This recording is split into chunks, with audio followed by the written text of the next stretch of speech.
ليل маршал Хейл. Ассаламу алейкум ва рахматуллахи ва баракатуху. Масера. Доброй ночи, уважаемые мои подписчики, доброжелатели, возможно, и недоброжелатели тоже, но это на свое усмотрение, каждому свое, как говорится.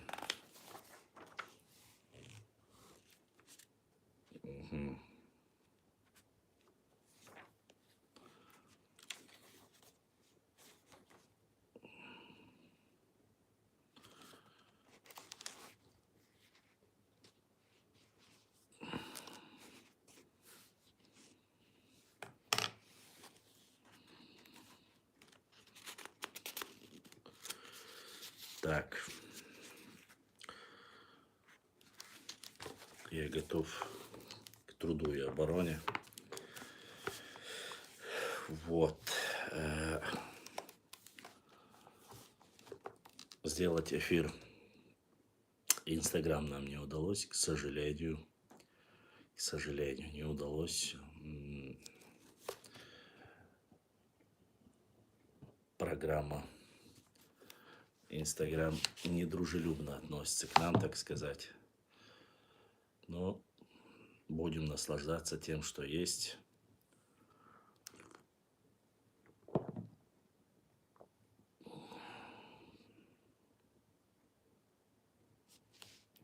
Алейкум салам.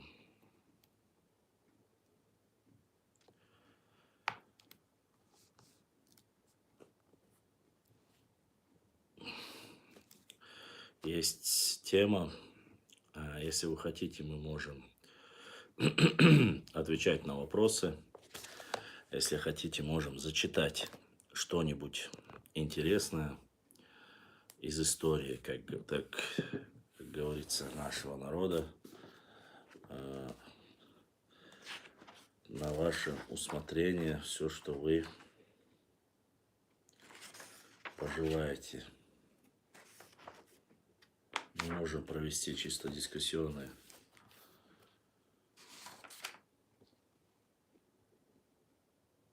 вечер или же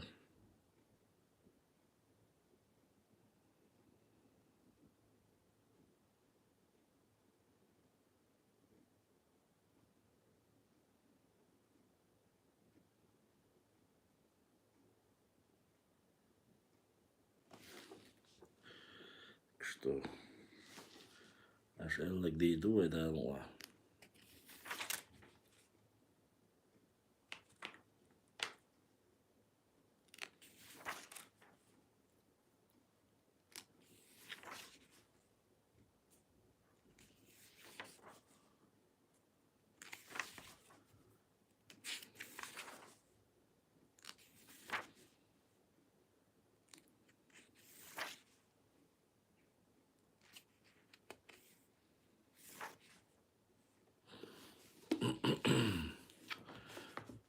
Ладно. Давайте, валикум ассалам. Давайте тогда сегодня мы затронем 10-й параграф. Нахчиван и чеченские тептеры называется этот параграф. Так, в принципе, думаю, не так уж и много мы успеем сегодня зачитать. Кому интересно, конечно. Еще раз повторю, это 10-й параграф.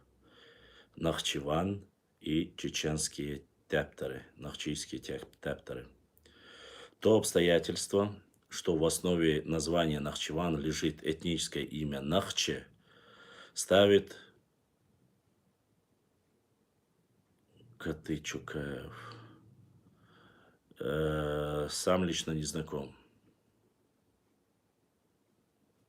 Но надеюсь, что он живой. Давайте начнем. Имя Нахче ставит перед нами новый вопрос. Насколько глубоко во времени уходит это название? Понятно, что определив древность топонима Нахчеван, мы тем самым хотя бы приблизительно определим и древность лежащего в его основе самоназвания чеченцев Нахче. Нахче через А. Мы уже видели выше, что Е.М. а, Поспелов датирует возникновение города Нахчеван в VI веке до нашей эры. То есть этноним Нахче существовал более чем за 1000 лет до написания армянской географии, в которой он якобы впервые зафиксирован. Исследователь Бабахян, безусловно, признавая, что в названии Нахчеван, Нахичевань лежит этническое имя Нахче, писал: некоторые средневековые историки Ближнего Востока относят название Нахчевана к 1539 году до нашей эры. Прошу не путать, до нашей эры. Древнегреческие и древнеримские историки называли его Наксуана. В нем печаталась монета с надписью «Нахч». Отметим, что аналогичная информация содержится также и в энциклопедическом словаре Брагауза и Ефрона, в котором приводится сведения о том, что некоторые персидские и армянские историки относят основание его, то есть города Нахчевань, к 1539 году до Рождества Христова. Одним из исследователей XIX века К.А. Никитин, называя тот же самый год основания Нахчевана, упоминает вдобавок и о его впечатляющих размерах в IV столетии. Некоторые персидские и армянские историки, Никитин в сноске называет их имена: Лазарь Джагринский, географ Гамид Улла Каспинский и Стефан Арбеляни, относят основание города Нахчевань к 1539 году до Рождества Христова и удостоверяют, что он был прекраснейшим, известнейшим городом на свете. По их известиям, в городе Нахчеван в период цветущего состояния его еще в IV столетии было 30 тысяч домов, около 150 тысяч жителей, отличавшихся богатством и производившие обширные торговые операции. Эта датировка основания города Нахчевана кажется очень древней и удивляет своей точностью. Однако это далеко не самая древняя датировка, поскольку армянские предания относят возникновение этого города непосредственно к моменту завершения всемирного потопа. И тут уже начинается самое интересное для нас. И называют основателем Нахчевана самого пророка Ноя, алейхиссалам, на древнеармянском пророк Нах, Ноах. Нах через А и Ноах. Соответствующая легенда гласит, что после потопа, покинув ковчег, Ной со своей семьей остановился здесь, положив начало основания города. Поэтому город и носит название Нахичеван. Глубокая древность этой армянской легенды доказывает тем, что она, как и армянская расшифровка названия Нахичеван, место сошествия Ноя, довольно точно воспроизведены в иудейских древностях еврейского историка Иосифа Флавия, жившего, как известно, в первом веке нашей эры. Некоторые азербайджанские ученые, по примеру своих армянских коллег, также выражают мнение, что название Нахичеван, в некоторых азербайджанских транслитерациях Нахчиван через «и», связано с именем пророка Ноя. Вот что, к примеру, пишет историк Рзаев. Нахчеван – это полисоним названия города, преобразован от имени Нах, в скобках Ной, Чи, окончание принадлежность, Бан, наследник и племена. Слово означает наследника Наха, Нуха, Ноя. Обращаясь к легендам и преданиям, связывающим название Нахче, Нахчеван с именем Ноя, Ноаха, нужно отметить, что эта связь могла зародиться гораздо раньше появления и распространения библейских книг. Дело в том, что из древних месопотамских текстов мы узнаем, что в Среднем Ефрате еще в старовавилонскую эпоху, в 3 тысячелетии до нашей эры, у аморейцев более поздний народ Амурру почитался обожествленный персонаж по имени Нахум, в котором Дьяконов видел двойника библейского Ноаха, Ноя. Чтобы разобраться в структуре имени Нахум, отметим, что в аморейском языке, судя по всему, и к некоторым именам, в том числе и заимствованным, добавляется в конце суффикс «ум». К примеру, известное библейское имя Давид в аморейском языке писалось как Давидум. Кстати, само имя Давид первоначально являлось нарицательным термином в значении военный вождь, воинственный предводитель. Таким образом, мы получаем основание полагать, что в аморейском или языке, из которого оно попало в аморейский, имя Нахум звучало как Нах, причем это форма имени Ноя, судя по времени ее письменной фиксации, могла быть широко известна среди народов Древней и Предней Азии и смежных регионов. И этноним Нахче, присутствующий в названии Нахчеван, мог ассоциироваться с Ноем, Нухом, Ноахом, Нахумом, Нахом, с глубокой древности еще до появления библейских книг.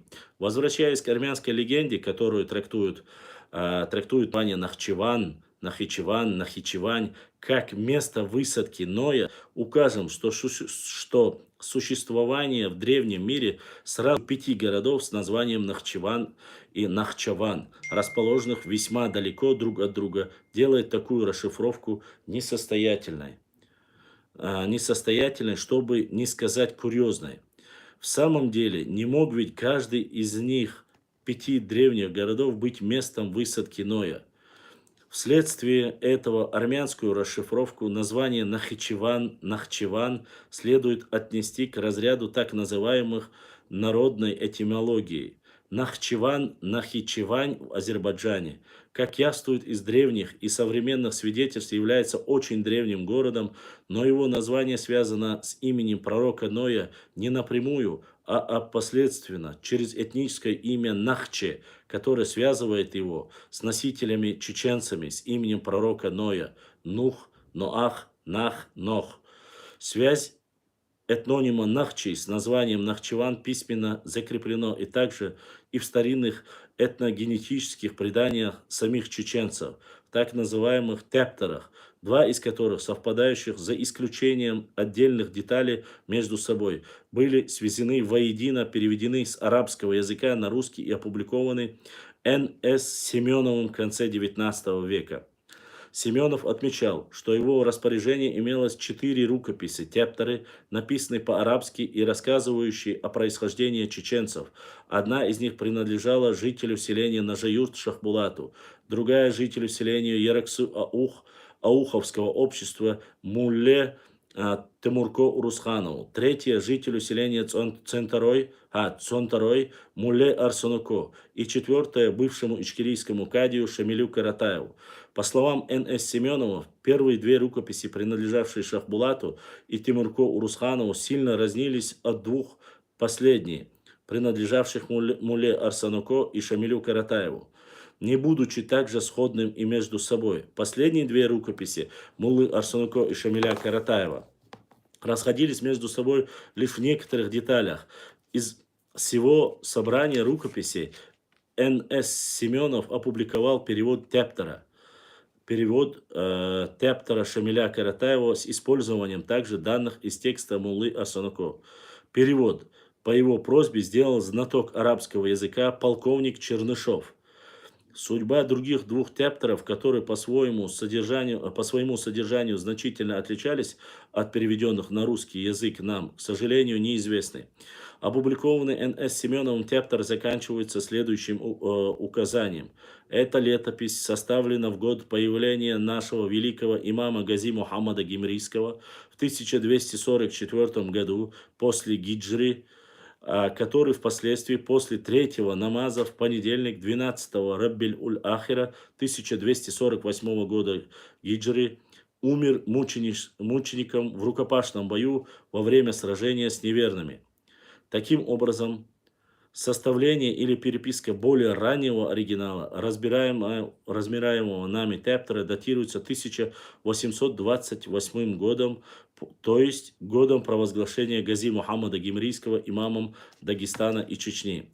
Тептер после общепринятых для мусульман вступительных формулировок начинается так. Летопись выхода предков племени Нахчу из селения Нахчувана, 17-й день месяца Раджаба, 63 года после гиджри, 662 год по христианскому летоисчислению. По смерти пророка да будет нам ним благословение и мир. Далее приветствуется. Из вышеупомянутого благословения селения Нахчувана вышли 3 брата. Абдул-хан, Рашид-хан, Гамзат-хан, сыновья Саида Али Шами, носившего в свое время титул Сейдуль-Омари Султану Салатини, жившего 100 лет и умершего, да помилует его Бог, в Шаме. После смерти отца их княжества султанская власть перешла в руки людей неправедных, а именно место его занял Амар бину Хасан Шами. Вследствие этого братья бежали в Нахчуван. Из Нахчувана они ушли в Кагызман, где жили родственники отца их, в том числе их дядя Гази Гамзат. Там они прожили 10 лет. Младший брат Гамзат хан там и умер. Из Гагызмана Абдул-хан и Рашид хан перешли в Эрзерум, где проживали 6 лет. Там умер второй брат Рашид хан, да помилует его Всевышний Бог. Он был Загид, святой праведник. Абдул-хан перешел в Галиб, по рукописи Арсенако Халиб, со своим семейством, состоящий из 3 сыновей и 4 дочерей, жены и племянника сына Рашид-хана. Здесь племянник Абдул-хана женился на дочери князя неверных Албулата, оставив племянника в Халибе. Абдул-хан перешел со своим семейством в одно место, где кроме волков и других диких зверей никого не было, и где протекала небольшая речка Баксан. Там он построил несколько каменных башен. Из зародившихся у него на том месте сыновей одного он назвал Басханом. Там он и умер. Да помилует его Всевышний Бог. Далее повествуется, что потомство Абдул-хана перебралось на территорию Чечни, Нохчичуя, поселившись у реки Аргун в Байна-Саврайни, по другой версии Сюркуарт, и в Нашхе. Тептер озглавлен весьма красноречиво. Летопись выхода предков племени Нахчу из селения Нахчувана.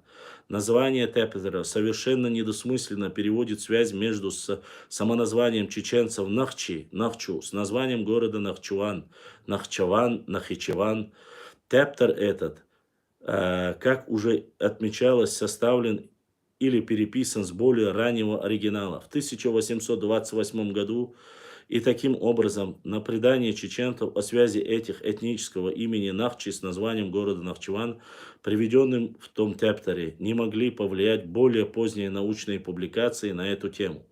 Отметим еще одно обстоятельство. Указанные Тептеры на то, что Абдул-хан построил на речке Басхан несколько каменных башен, показывают, что он шел не только со своей семьей, состоявшей из жены и 3 сыновей и 4 дочерей, а продвигался во главе значительного числа спутников, поскольку для строительства каменных башен необходимо много рабочих рук.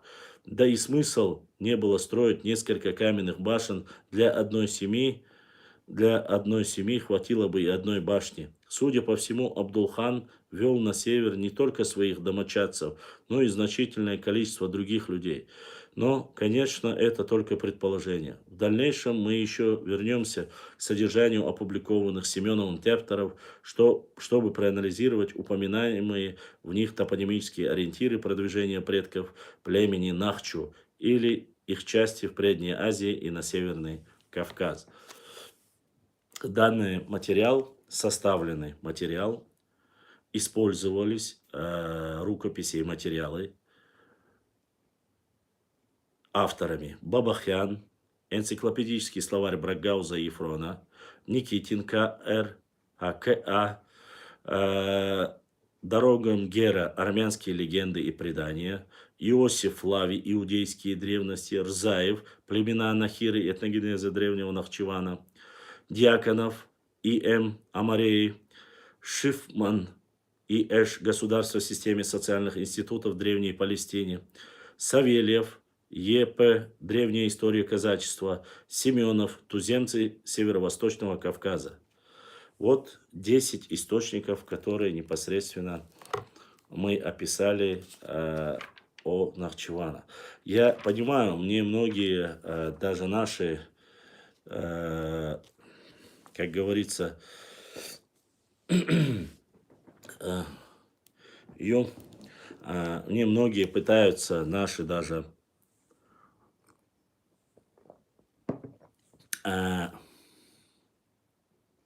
непосредственно наши жители, наши нохчи пытаются переубедить меня к тому, что указать, что якобы нахчи от слова нах и никак ни в коем случае не связаны с именем Ноем. Однако, как мы видим из научной работы, прямо доказывающие первое упоминание просто как города и местность Нахчевана относится к 1539 году до нашей эры. Прошу заметить, не путать, до нашей эры, 1539 лет до Рождества Христова. Упоминание даже самого города, хотя они указывают, и другие ученые доказывают, еще есть более раннее упоминание местности Нахчеван, где по преданиям и армянским древним преданиям говорится о том, что это местность, где основался сам пророк Нух, алейхиссалам, и пошло название Нахичевань. Доказательства более чем убедительные, основательные. Для исследователей есть над чем задуматься, не доверять этим, алейкум ассалам, не доверять этим данным нету смысла. Где было это место? Нахчеван, где находится? Нахичевань. На том же месте находится. И еще один момент, буквально один листочек. Если ученый географ Э.М. Мурзаев некоторой неопределенностью отмечал, что топоним Нахчеван известен еще в истории Ближнего Востока до нашей эры, то доктор географических наук, профессор Е.М. Поспелов приводит более точную датировку упоминания Нахчевана, Нахичевани в исторических источниках. Кроме того, он был склонен видеть название Нахичевань этническую основу. То есть, это говорит о чем? Этническая основа, то есть, это от названия этноса появилась эта местность. Этническую основу. Этот ученый писал: Нахичевань, столица Нахичеванской автономной республики Азербайджан, город возник в VI веке до нашей эры. В исторических источниках впервые упоминается в IV веке нашей эры. Наиболее ранняя письменная форма Нахтчеван через Т, где Нахтча, древнеармянское родоплеменное название, а элемент ван, варианты вани, вана, в древности очень продуктивном в топонимии Закавказья и Малой Азии употребляется со значением место, дом, земля, страна, а также в роли суффикса принадлежности. Таким образом, с учетом древности топонима, можно считать, что первичным было название местности Нахтчаван, земля рода Нахча, а по ней затем получил название возникший на этой земле город. Азербайджанский ученый Мамедов сопоставлял множество исторических материалов, также пришел к заключению, что название Нахчеван произошло от наименования одного из племен Кавказа. Странно, что этот ученый не довел свое мнение до логического конца, указав, что на Кавказе, да и во всем мире есть только одно племя в историческом названии Нахче, это чеченцы. Только мы имеем такое название. Отметим мимоходом, что компонент ван в этих этнических названиях имеет место по всему не иранское, как полагал Минорский, а урартское происхождение. Так академик Г.Р.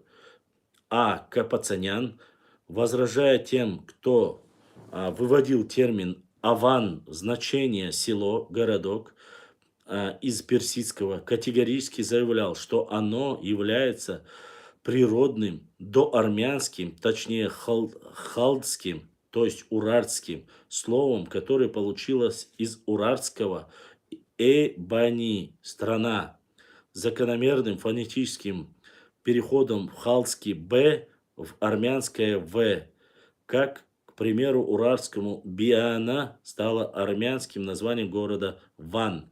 Здесь можно обратить внимание также и на то, что исходя уральская форма «эбани» страна трансформировалась в армянском значении село, городок, что свидетельствует о некой семантической неустойчивости термина «ван», который может выступать как значение страна, земля, местность, провинция, так и обозначать отдельный населенный пункт. Ва алейкум ассалам. Укажем, что урартское эбани, биани связано очевидно с чеченским термином бян, бен, гнездо, который имеет еще второе, более емкое значение родовой центр. В Закавказье, в Предней Азии обнаруживается немало племен и народов, чье название, как и в случае с Нахчеватянком и Нахчеваном, одновременно присутствует в обозначении как страна, так и города. Такое сочетание, к примеру, мы находим в названии города Ереван, Эривань, основанное еще уратийцами под именем Эребуни. Специалист по топонимике Жучкевич отмечал, что в основе названий Ереван-Эребун лежит какой-то этноним. Исследования Г.А. Меликашвили показывают, что город этот был построен в стране Эриахи, то есть в стране народа Эри. Вот данный материал, это Нахчеван, земля рода Нахча, 9 параграф, который я вам зачитал. Сейчас посмотрим, какие ученые опубликовались, откуда взят и составлен этот материал. Мурзаев, Э.М. География в названиях. Поспелов, Е.М. Географические названия мира. Мамедов, Р.А. Очерк истории города Нахчевана в период Средневековья. Капацанян, Г.А. Историко-лингвистическое значение.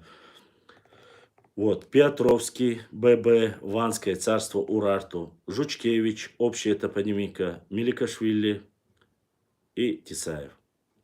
Вот такие вот 8 материалов, по которому непосредственно был подготовлен данный материал.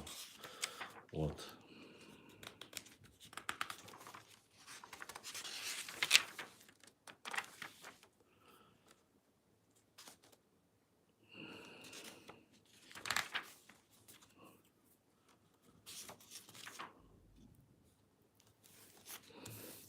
В следующем эфире с самого начала мы зачитаем крепость Нахчеван в Кахетии и ознакомимся с этим материалом, вот, который сегодня 2 параграфа, думаю, более достаточно. И сейчас я постараюсь ответить на ваши вопросы и то, что были нам отправлены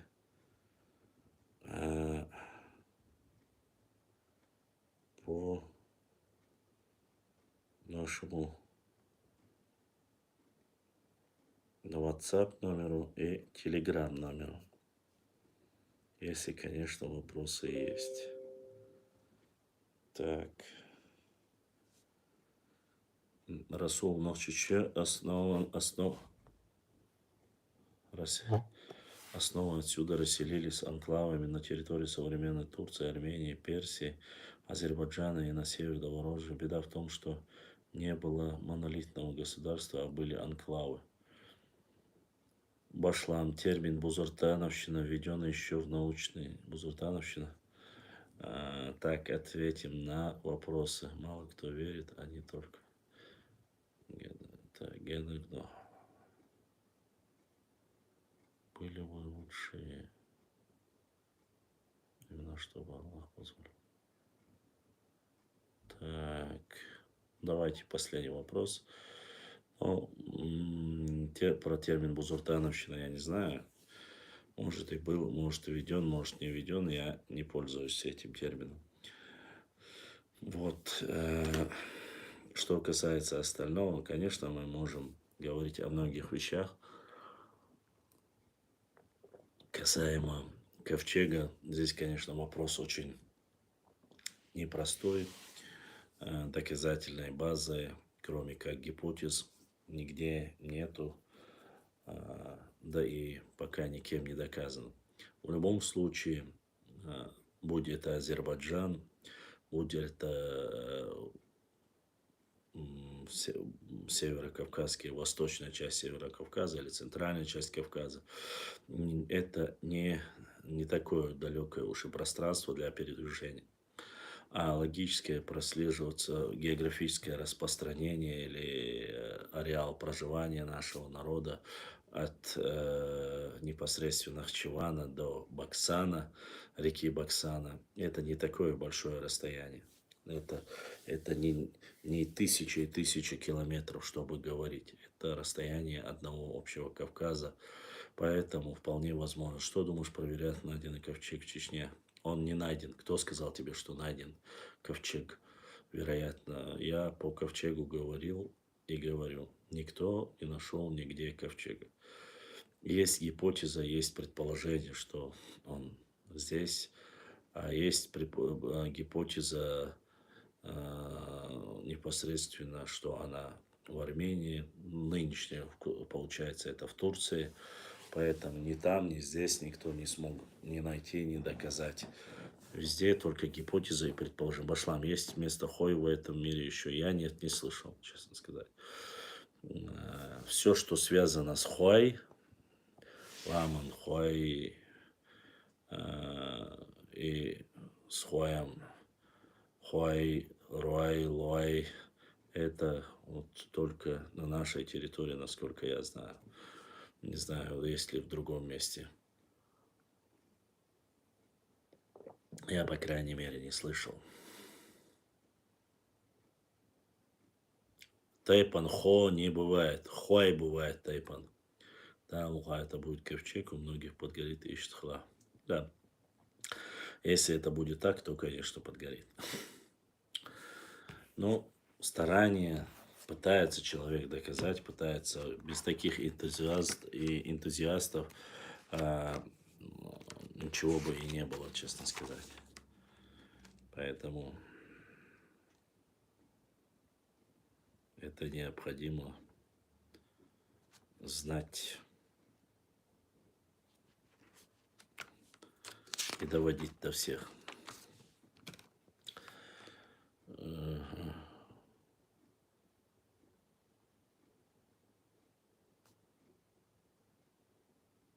Так.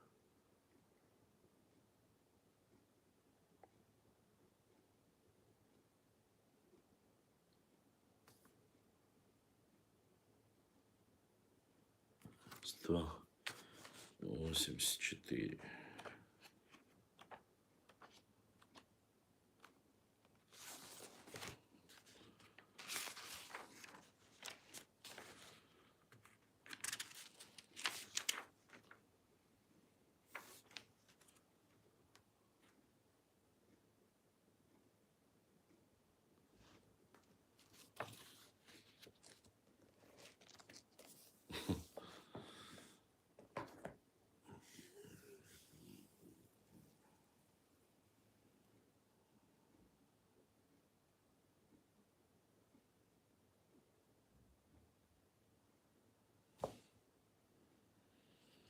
Хуай дух, что ол Хуай Тайпан, Хуай ол дух была, кез была.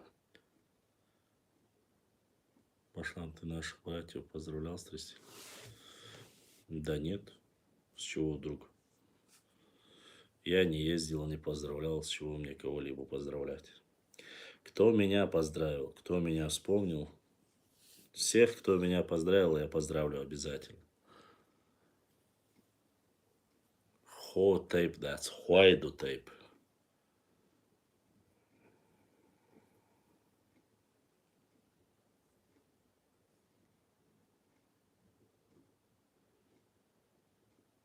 Ламчу халвахари хатсавар. Пока еще нет. Пока еще нет.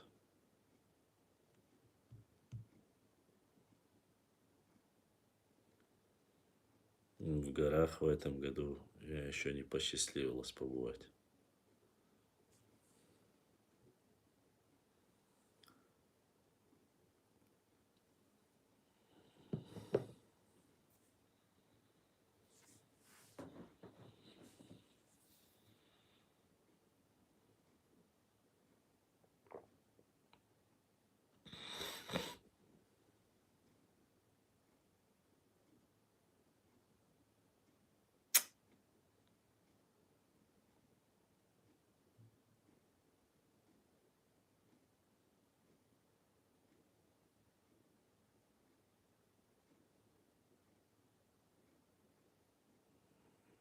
Да, Туркуай, правильно. Абсолютно верно. Садлаги Хинский, мы это столько раз говорили, если люди до сих пор не поняли этого, то им уже ничем помочь нельзя. Честно.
На дураков внимания не обращаем, Маша. Материальная культура. Давайте немножко о материальной культуре нашего народа. Вот. Материальная культура нахчийских племен был посвящен целый ряд работ И. Крупнова, Мончаева, Марковина, Казинковой, Кузнецова, Виноградова, Шовхелишвили, Багаева, Умарова и других. Исследование материальной культуры нахчийцев третьего и первого тысячелетия до нашей эры имеет огромное научное и познавательное значение, поскольку оно показывает уровень их культуры, а также культурно-экономические связи с окружающими народами. Это важно также для выяснения того огромного культурного вклада, который внесли наши предки на определенном этапе исторического развития. Следовательно, это стало основой для дальнейшего культурного развития. Необходимо много сходных черт с материальной культурой родственных грузинских и других племен. Не забывайте, в этом материале много раз указывается о родственных связях с грузинским народом непосредственно в этих работах. Это уже непосредственно мы много чего можем. Иншаллах. Этот тезис логически согласуется с фактами, доказывающими их единое происхождение и последующим их сосуществование. Более того, использование концепции генетики популяции для выявления соответствующего культурного культурогенеза и этногенеза, в частности, в Кавказском регионе. Колыбели ряда автохтонных культур местности населения считаются необходимым в нашей работе. Мы стараемся условно в целях более точного толкования и понимания разграничить материальную культуру, которая касается археологии, археологической культуры, и культуру производственно-технической, которая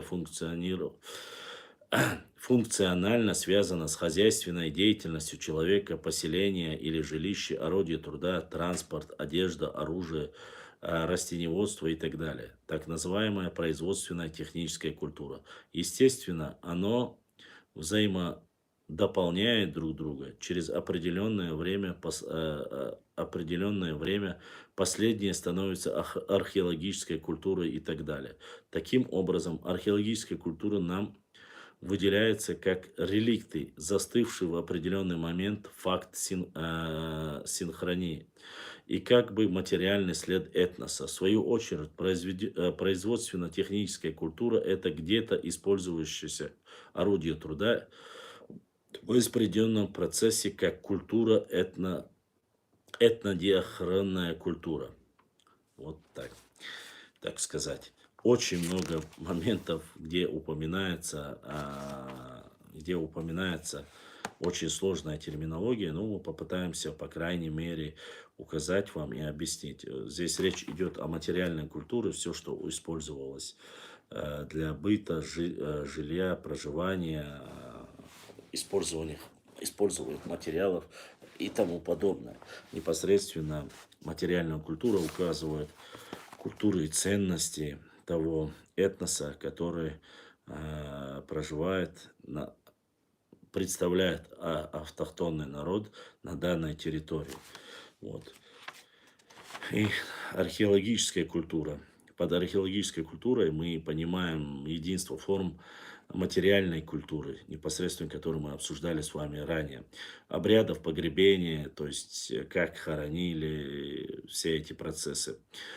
Предметы быта, орудия труда, оружие и так далее и тому подобное. На определенной территории в определенное время, которым в далеком прошлом использовалось в производстве или жизнедеятельности человека. Археологическая культура как предмет деятельности, развития определенного человеческого коллектива на протяжении ряда поколений в свете вышесказанного выступает как внешнее проявление определенных свойств материальных, психофизических, идеологических, конкретного этноса в конкретных этнологических условиях и в историческом конкретное время. Необходимо иметь в виду, что вся археологические культуры не могут рассматриваться в качестве безапелляционных реальных культур и этнических единств. Очень часто археологические культуры охватывают огромное пространство и прослеживаются на протяжении очень долгого времени только потому, что некоторые известные памятники внешне однородные, и археологи не нашли еще признаков, по которым можно было бы разделить и точно определить их этническую принадлежность. Несмотря на это, возвращаясь в археологическую культуру Кавказа, определенная ценность представляет следующие характеристики. Особо выделяется распространение характер неолитических памятников Кавказа в ходе неолитической революции, в переход земледелия в конце 7-6 тысячелетия до нашей эры. Кушнарева указывает на увеличение численности населения Кавказа на 2 порядка. Соответственно, увеличивается число памятников, которые засвидетельствованы теперь по восточному побережью Черного моря от Абхазии до Аджарии и, может быть, дальше по всей долине реки Сулак, ее притоков, по всей долине реки Куры, 3 группами северной стороны реки Аракс, южная города Аргац и Нахчеванской области и к югу от реки Аракс на Муганской равнине. Но что особенность существования памятники той же энергетической культуры регистрируется в южнее по обеим сторонам озера Урмия, иранском Азербайджане, озера Ван, западнее близ города Муш и современной Турции. По данным археологии, памятники закавказского неолита встречаются также и на Северном Кавказе. Селение Кайкент, Дагестан, селение Луговое, Чечня. Далее энергетическая культура кавказского сменяется блестящими культурной ранней бронзы, Кура-Аракская. Она получила распространение в Центральном Закавказье, Чечне, сержинюртовские поселения, Дагестане и в Дагестане и более скудно в других областях Северного Кавказа и даже на юге от Кавказа, от верховьев Ефрата и западнее озера Ван в современном иранском Азербайджане. 3500-2300 лет до нашей эры. Здесь необходимо особо выделить значение хуритской материальной культуры. Памятники хуритской культуры встречаются на севере вплоть до Большого Кавказа, возможно, дальше и дальше. В области материальной культуры достижения хуритов были значительны. Об этом свидетельствует материалы из хуритской Северной Сирии в начале второго тысячелетия до нашей эры, где впервые в мире стали делать стеклянную посуду из цветного стекла, бронзовые пластические панцири, бронзовые шлемы с гребнем, бронзовые мечи и так далее. Позже куро-аракская культура зарегистрирована и на западе Восточной Анатолии до Палестины, где в 2006-2004 год до нашей эры выявляется хребет керакской культуры. Вместе с тем, необходимо отметить, что распространенную куро-аракской культуру нельзя ограничить указанными хронологическими рамками без учета предшествующих и последующих периодов существования этой культуры. В науке не раз поднимается вопрос сопоставления палеолингвистического и археологических материалов, которые допустимы, эффективны лишь при сопоставлении системы с системой структуры, со структурой. Вместе с тем, в этих случаях целесообразно исследовать отдельные возможные взаимствования путем синтеза данных археологии, языка, письменных источников и так далее. Потому что за каждой археологической культурой любой эпохи скрывается конкретный этнический коллектив, говорящий на определенном языке. Одной из главных задач археологии является установление связи культуры с языком, с этнической общностью, слияние данных лингвистики и археологии, да и прочих наук, правильный путь, единственный верный метод исследования проблемы. Этот аспект также учитывается нами в данном исследовании. Чтобы было понятно,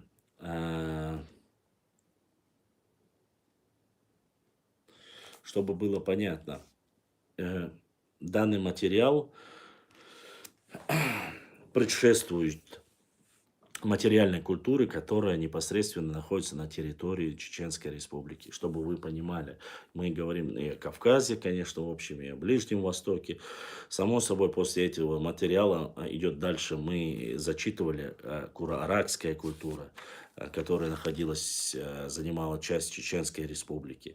Непосредственно о нем описывается. Потом также майкопская культура, которая тоже частично распространена на территории Чеченской Республики. Кайкенско-Харачевская культура. Об этом тоже мы зачитывали и рассказывали. Она тоже находится, и материальная культура данных находилась и на нашей территории. Кабанская культура. То же самое. Это все культурные кластеры, которые находятся на нашей территории, на нашей родине. Поэтому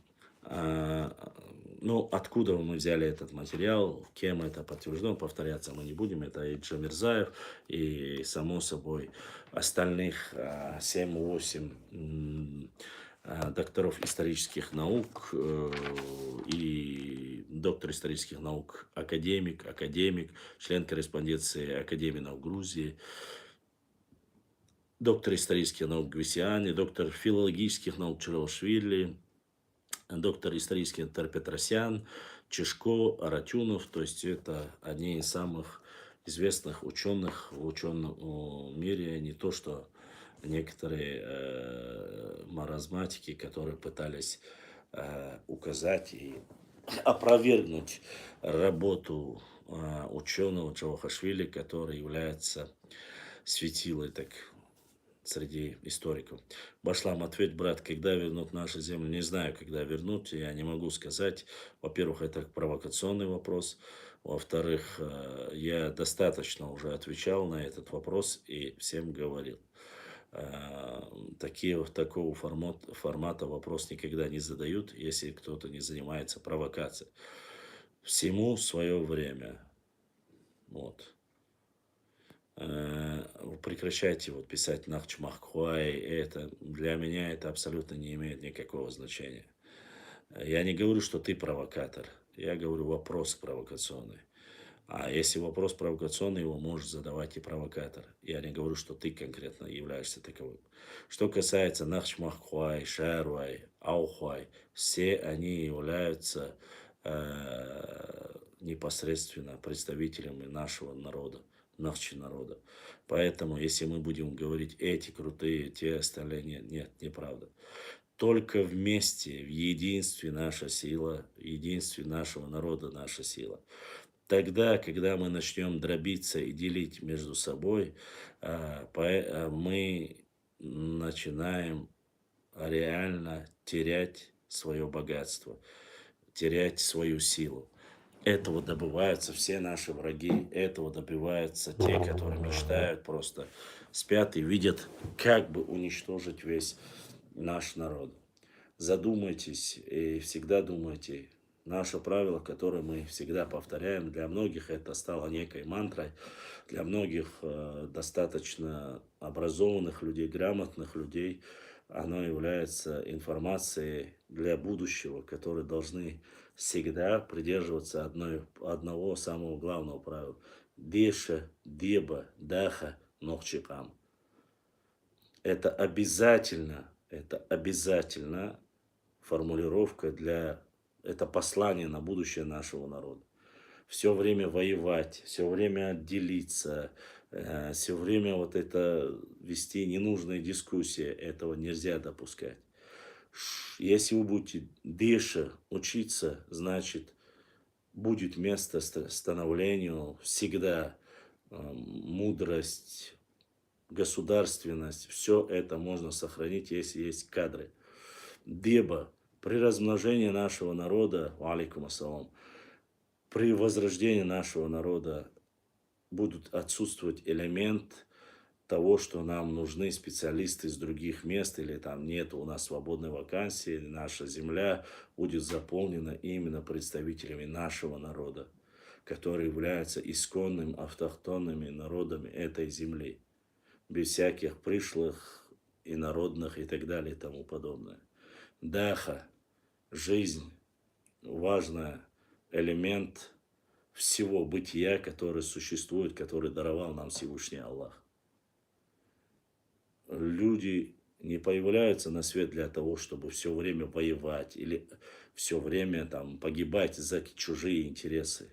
Нельзя погибать все время за чужие интересы, за чужие какие-то, даже чужое право, я не знаю, на справедливость. Понимаете? В первую очередь нужно думать о своем народе.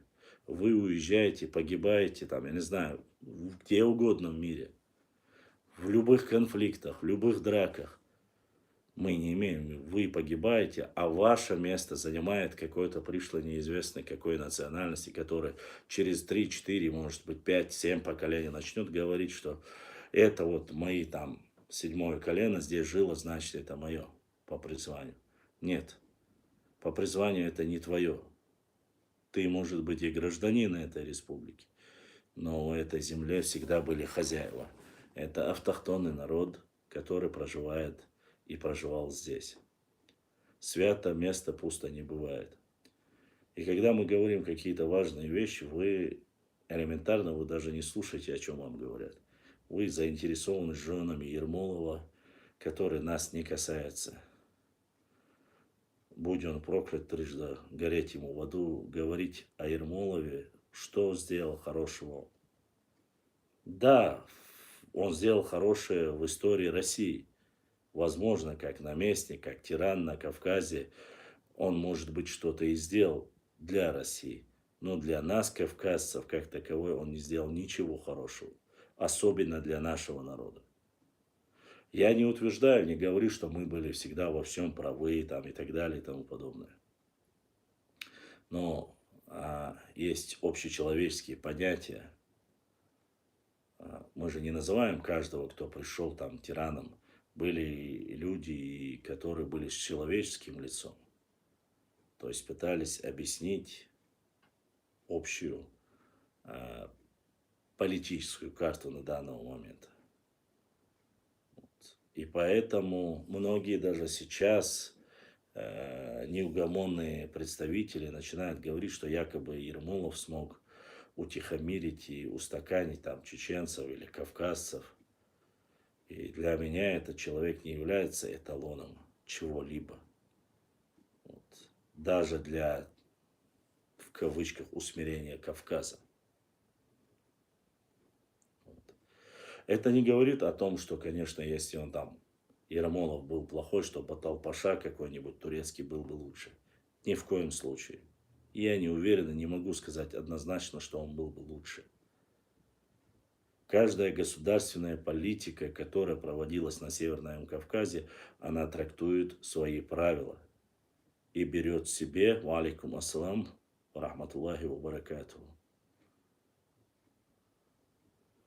Она берет и использует все ради своего блага. Турки видят свой великий Туран. Россия видит великую Россию. Другие видят какие-то другие страны. Это их геополитические интересы на Кавказе. Мы должны видеть на Кавказе, как автохтонный народ, мирный Кавказ, единый Кавказ с нашими корнями. С нашими корнями. Ва алейкум ассалам. Если мы этого не поймем, то быть нам все время в вечных убытках. Понимаете? Великие сыны нашего народа отдали свои жизни ради нашего народа. Шейх Мансур, Байсангур, Бейбулат Таймиев, Асламбек Шарипов, Майрбек Шарипов, многие-многие другие. Каждый из них по-своему хотел что-то лучшее для нашего народа. Я не могу сказать, что это были их личные амбиции, что там дальше там и Батуко, и Талхиг, и Шуайб Мулла, Центароевский, и много-много других. Уж не обижайтесь, я там называю основном начале. Каждый хотел мирного неба для своего народа, но жить по своим правилам. Вы не сможете жить по своим правилам, если вы будете воевать за чужие убеждения. Вы не сможете жить по своим правилам, если у вас не будут достаточно грамотных кадров. То есть ваши дети обязаны быть грамотными, ибо наш народ заслуживает грамотное подрастающее поколение, грамотные кадры для становления чего угодно, государства, республики, все, что есть для существования. И в этом случае нету никакой разницы мне между Чеберло, Шаро, Шато и так далее и тому подобное. Для меня все они являются представителями моего народа. Единого, целого, неделимого. С древнейшей историей. Народ Нахчи должен существовать. А остальная шелуха, шелупонь, которая слева, справа, сверху, снизу, которая пытается мутить воду, и если мы позволим этого сделать, то грош нам цена. Будь это старый маразматик, будь это красный горшок или кто-либо другой. Горой должны стоять за каждого представителя нашего народа. Горой. Будь он с Ауха, будь он с Панкиси, будь он с Иордании, где бы это ни было. Эндери ныне находится на территории Дагестана. Вот. Поэтому глупые вопросы, глупые задачи, цели, которые некоторые люди ведут утопию нашего народа, которые ведут к погибели наш народ. И потом удивляется, а у нас когда-то был выход на Каспийское море. Да, был. А кто виноват в том, что мы его потеряли? Мы виноваты. Нам весь мир краше, но не развитие своего народа здесь, дома. Понимаете? Я вот за все время, пока мы ведем эту блогерскую деятельность, я узнал в лучших концернах Daimler, BMW, в американских компаниях, в многих местах, в самых шикарных, известных компаниях, которые миллиарды приносят разным государствам, работают представители нашего народа. И работают очень хорошо, добиваются очень хороших результатов. Очень хороших результатов. А итог какой?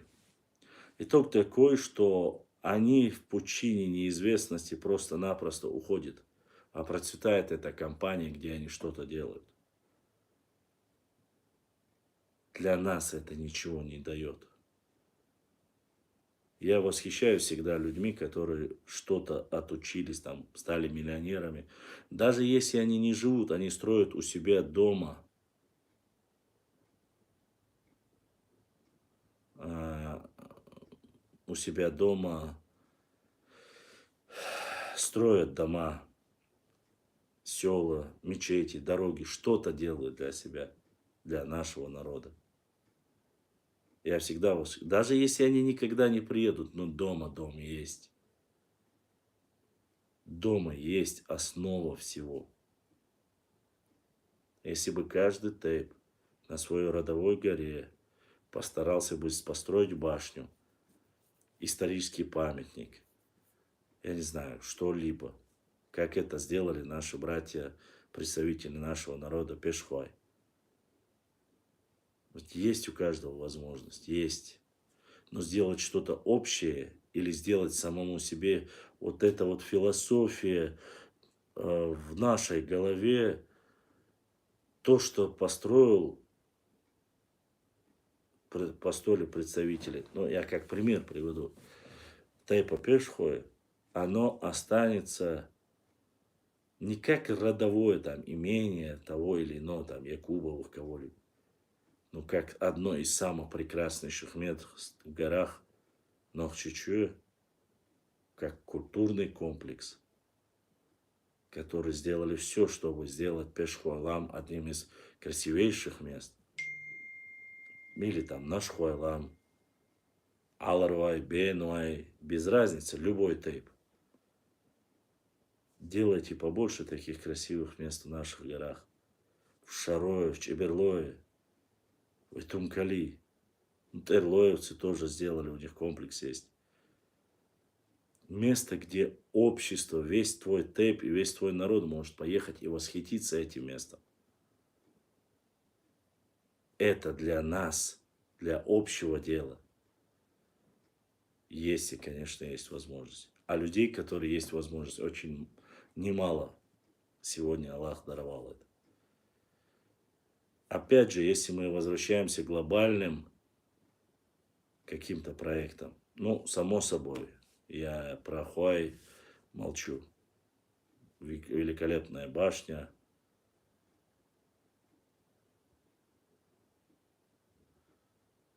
Нет, по нашей вине.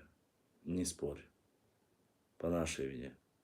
Нас согнали оттуда, согнал этот ублюдок, тиран нашего народа, Ермолов. Это наша вина. И кто-то задонатил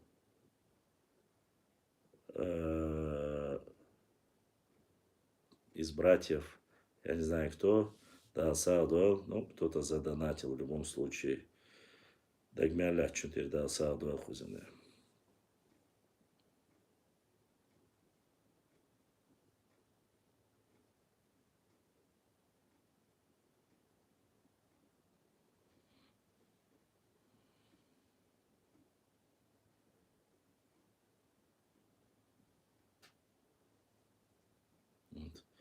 Почему по нашей вине? Да, все очень просто.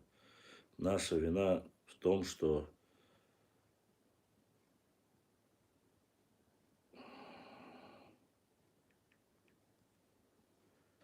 мы не смогли вернуть себе то, что принадлежало нам. Вот. Это я знаю точно.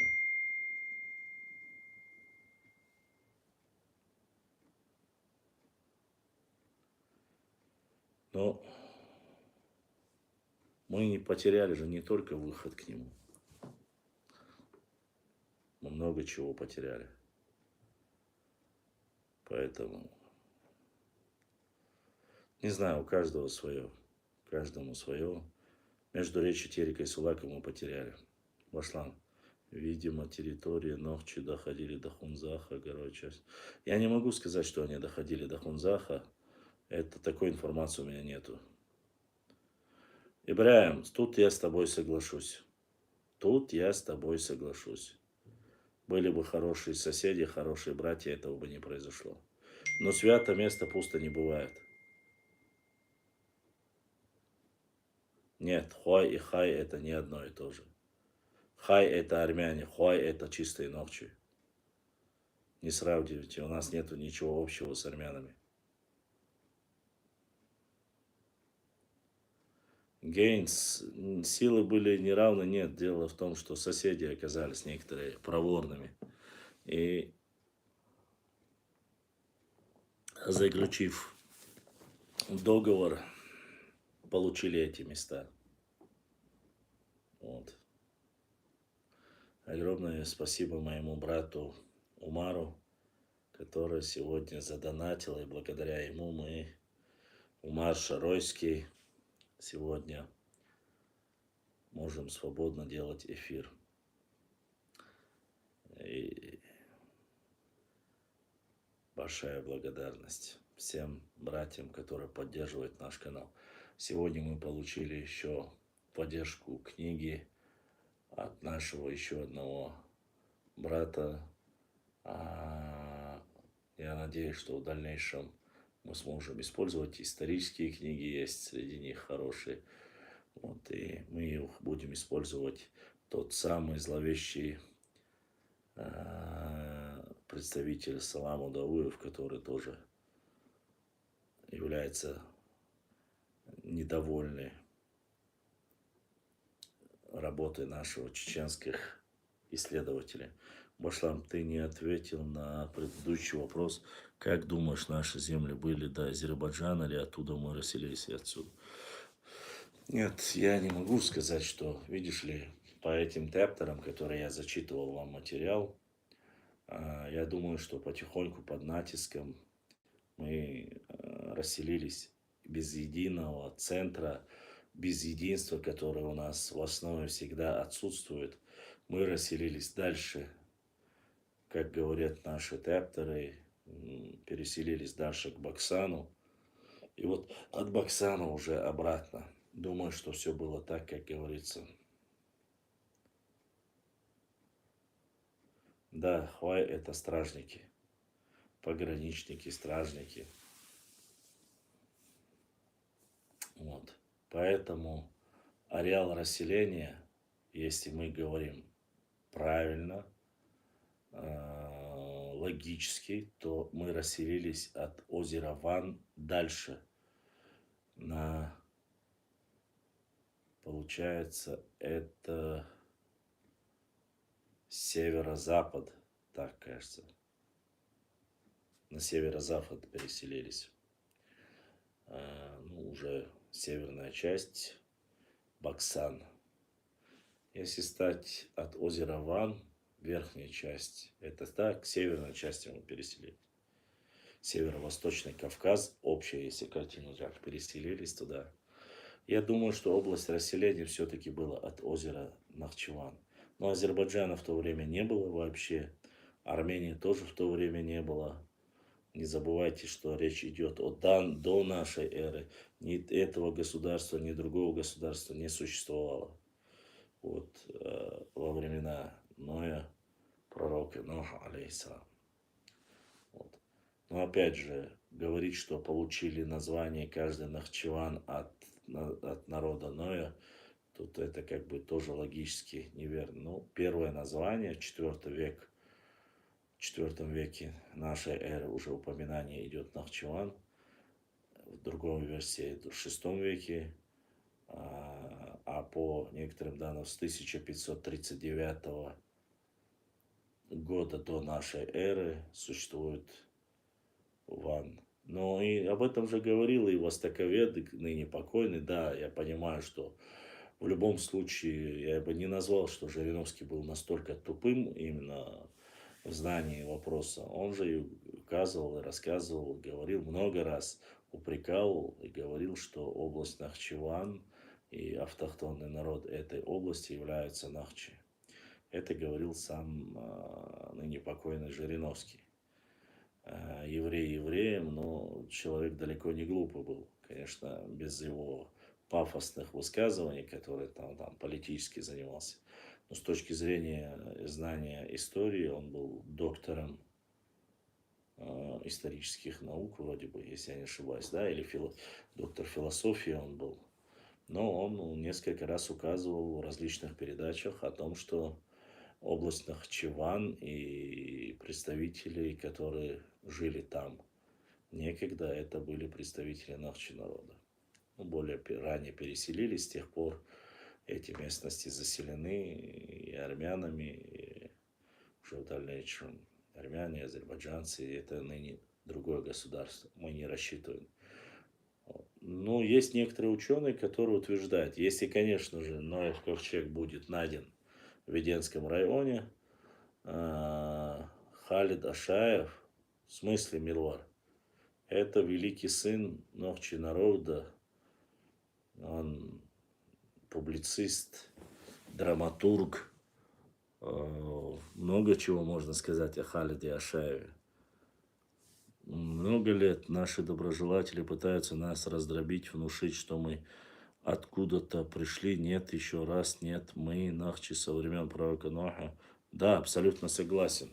Нет, пришли это не про это, я именно со времен Ноха здесь осели, после потопа осели здесь. Я об этом как раз. Ассаламу алейкум ва рахматуллахи ва баракату. Нохчи ва алейкум ассаламу ва рахматуллахи ва баракату. Нету тут никаких сомнений в этом, что мы автохтонный народ. Об этом говорят все ученые. Пришлые, это, знаете, пришлыми считаются народы, которые появились здесь, я не знаю, в X веке, в IX веке, в VII веке даже. То, что здесь уже появляются пришлые народы, сарматские племена, скифские племена, я не знаю, кемерийцы, кочевые племена, все без исключения, кочевые племена, гунны, кто бы, как бы их ни называл, там, тюркоязычные племена пришлые, однозначно все, вот, это не автохтонные племена, не народы, которые проживались. Вот, как бы им бы не хотелось, но история есть история, конечно. Теперь нордийцы очень распространяют, что их термин это халдеи от имени бога Галхал. Да, это сказки, конечно. Башлам слышал, что слово дзурдзуки появилось в 3 веке до нашей эры от грузин, Картвелла, и сами грузины тоже появились в Кавказе только в 3 веке до нашей. Когда появились грузины, я сказать не могу, но то, что дзурдзуки термин был еще до нашей эры, а не в 3 веке нашей эры. Башлам, место Маас в Гудермесском районе находится, да. Есть там тоже место, где находилась Маас. Говорят, по крайней мере, это Гудермесский район, говорили некоторые. Или я слышал по другой версии Майртупион Шметте. Не знаю, насколько это достоверно. Но если мы говорим Маас как столица Магаса, считается, что эта местность находилась Алганюрт. Вот в этой местности находилась столица Алании. Некоторые ее называют Маас, Магас, Маас. Вот, считается оттуда. Хотя мне пытались некоторые наши представители указать, что Маас – это местность, где находится ныне поселок Калинина. Старое название вот по поселку Калинина. Ставим лайкосы, братва, 32 лайка, если всего лишь. Маркалдересхел. Лайки это тоже хорошо для продвижения нашего видео. Приглашайте больше подписчиков. А как ингуш ехал в братскую Грузию, но на таможне, как узнал, что я ингуш, меня грузины не пустили в Грузию. Они даже не приехали поздравить с 30-летием государства нашей республики. Ну, это жизнь. Есть разногласия, их Кулумбеков поздравят, как истинный грузин. Есть разногласия по поводу столицы Алания, Магаз. В арабских источниках утверждается, что в 3 днях от Хунзаха находится. Кто-то говорит, что в Алханкале. Ну, доказательная база найдена только в Алханкале, имеется в виду археологические раскопки. Вот. 3 дня от Хунзаха, это как раз таки считается область Алханкалы. Ну, мне без разницы. Главное, что это на нашей территории. Башлам, говорил ли Страбон, что халдеи так... Башлам, говорил ли Страбон, что они халдеи, также один армеец уже много раз пишет мне, что это говорил также Катачука. Кати Чакаев сказал, что они халдеи, не халдеи. Я, конечно же, Кати Чакаев, я не знаю, что он там сказал. Страбон, ну, пускай скажут, пускай покажут, пускай скинут ссылки. Халдеи они, амазонки они. Мне до них дела нету, честно вам сказать. Кем они только не становятся, да хоть, блин, марсианами. Мне дела до них нету. Когда не за что прикопаться, они кривляют там все что угодно, начиная от названия, этноним от нашего народа, этноса, от названия нашего этноса, башламу, как появился среди вайнахов, не знаю такого термина, вайнахов, гаплогруппа L3. Я не башлом, я башлам. Гаплогруппа L3 присутствует среди нашего народа, как и Q1, как и J1 и J2. Ничего такого нету. Короче, братству конец. А что за братство? Где братство? Ты про это братство? Ну, не знаю. Грузины далеко не на такие сказки не помнят. Маас, Магаз, столица Алания была только на территории современной Чечни, остальное все сказки наших соседей. Насчет сказок, да, вот. Ну, есть там несколько версий, но они более слабые. По крайней мере, столица, были бы возможности, конечно. Надо бы искать у нас, хорошенько делать раскопки. Я думаю, много чего удивительного мы бы смогли найти на своей территории. По поводу аланского государства, как думаешь, откуда оно простиралось? Думаю, от Черного моря до Каспийского. Также пишет, что Гильгамеш, по утверждению Якова, звали... Да, ты что, друг мой, Гильгамеш, все, что начинается на букву Г, если является их, поверь мне, ничем хорошим это не закончится. Вы взрослые люди, не верьте сказкам. Так можно, конечно, дойти до синей ручки. Я не знаю, честно сказать, я уже не люблю сказки читать. У меня достаточно исторического материала, чтобы зачитывать. Я уже настолько, вот честно, галактика, мештика хрер. Да, Ибраим, да уж, волосы бы не помешали. Волосы бы не помешали, да. Волосы и деньги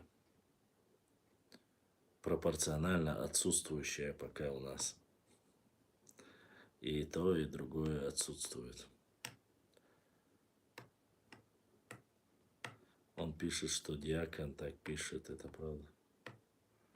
Диак. Да, почему гаплогруппа L3 есть на Кавказе только среди вайнахов? Еще раз, нету понятия слова вайнахи. Есть нохчи. И среди нохчи есть L3. Ассаламу алейкум. Сидалу нохчи кам нохчи. Ва алейкум ассаламу рахматуллахи ва баракату. Еще раз отвечаю. Понятие вайнахи не существует. Это искусственный термин, введенный Мальсаговым и Яковлевым в 1929 году. Вот. Нахи и вайнахи оба термина. Алейкум ассалам. Что касается L3, он в основном присутствует у нохчи народа. Башлам в Турции натягивают волосы 2 штуки. Бакса сун вайшхам уейтин. Варство, вайгадец. 2000 баксов, если бы у нас было, я бы взял бы фотоаппарат для работы. Тогда гладиаторы тоже ингуши. Галактика, гладиаторы, гондольеры, Гулливер. Ну, еще много нехороших слов на букву Г. Гусары, гренадеры. Ну, сколько их на букву Г и не перечислишь. Вот. Гуманоиды, Гюмси, Гилдеген, Герменчук, Гойты. Башла месяца халарах, съедается швартнах хорташталхаре. Да, веселится Адлан швартаться юширует нормально, хотя бы прожить, чтобы было. Башла месяц шма алурдарвай шейки. Да, горгорей гелы. Волосы, конечно. Были бы деньги, когда волосы не нужны. Что, галныш не отдадим. Да, и галныш тоже. Все, что начинается на букву Г, пахнет Г. Галныш.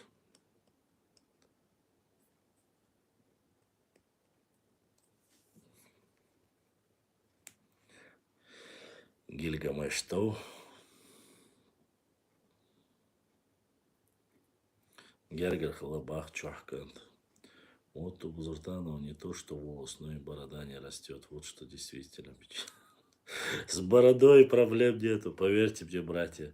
С волосами вообще вот сесть нету. А так, с волосами вообще не проблем. Бороду я и убирать не успеваю. Она у меня, видите, как быстро растет. Алло, Алам, Всевышний даровал бороду, но волосы. Ассаламу алейкум, брат, ва алейкум салам. Но остальное забрал. Башлам, вопрос, почему не ангуты, а ингуши? Почему не ангуши, а ингуши? Да, они вначале назывались ангушты, потом уже ангуши, а потом уже стали ингуши. Ну, так удобно было, видать, для высказывания. Ну, тоже у нас же и чачанами были, потом чеченцами стали, шашанами, сасанами. Есть даже некоторые места, где они записаны как юнгуши, через ю. Есть тоже исторические материалы. Нет, братан, я чистый нахчу. Я чистый нахчи. Слова в войнах нету. Я и чеченцы не люблю слово, и это слово я тоже не признаю, если ты думаешь, что я... Слово нахи, чеченцы и войнахи – это все нововведения. Просто слово чеченцы подревнее будет, а слово нахи и войнахи – это вообще 20 век. Вот. А слово чеченцы 17 век. 17 век, 20 век. И те, и другие для меня они абсолютно. Вот. Я сторонник теории, гипотезы, которая непосредственно считаю верным и достоверным, такой, который занимается Хасан Бакаев. И полностью поддерживаю. Я очень сильно подвергаю критике любые моменты исторические, проверяю их. И самым лучшим является, ты слышал историка Еснакаев, Арби, не слышал, Башлам Забар, Забарю, Бörstagah Kort Бешн, Хилартоушту, Цюн Гаю Ла, Гейнс Гудриан, Дерес Хилоша, Далсидуэл. Алхамдулиллах, Алхамдулиллах, Алхамдулиллах. Allah дал хаделчу нуарезду, иншаллах. Вайшак даст шуцума, да, просто я слышал некоторые хадисы, достоверный хадис или хороший хадис был, я помню. У Всевышнего Аллаха, говорит, один там, просить три вещи, там трое было человек. Один попросил, говорит, волосы. Это во времена пророка Мухаммада, саллаху алейхи вассалам. Этот был хадис, я его не помню полностью, я не пытаюсь его сейчас зачитывать, но даже в те времена эта проблема была, поэтому что поделаешь, кому-то даровал, кому-то нет. Башлам, министр природных ресурсов России говорил на встрече в Грозном, что по национальному парку Даймок будет какая-то совместная комиссия с Ингушетией и научных работников. О чем была речь? Честно сказать, я не слышал это. Про Даймок. На нашей территории никакой совместной ничего не будет. Это однозначно могу сказать. Чечня это Чечня, Ингушетия это Ингушетия. На своей территории они могут делать все, что хотят, но на нашей территории, на наших парках они никто и ничем, конечно же, не будут заниматься. Дагестан не хочет возвращать дома и земли Нохчи. Что вы скажете по этому поводу? Скажу, что Дагестан не хочет, но как забрал, так и вернет. Ну, что я скажу по этому поводу? Всему свое время. Если это земля, это представители Нохчи народа, то эти земли вернутся. И без всякого сомнения они будут тех, кому они принадлежат. И смесь с армянам Эги вообще-то не правы, у них история плюс мудрая древняя. Не знаю, там, что за их история, мне не интересно. Мне интересна только наша история. Ага. Так, фото. Ага. Администрация Ингушетии и Чечни согласовала передачу Чечне части заповедника Эрзи. Руководители Минприроды и главы Чечни обсудили план действий по передаче части территории заповедника Эрзи Чечне. Процесс передачи земель уже начался.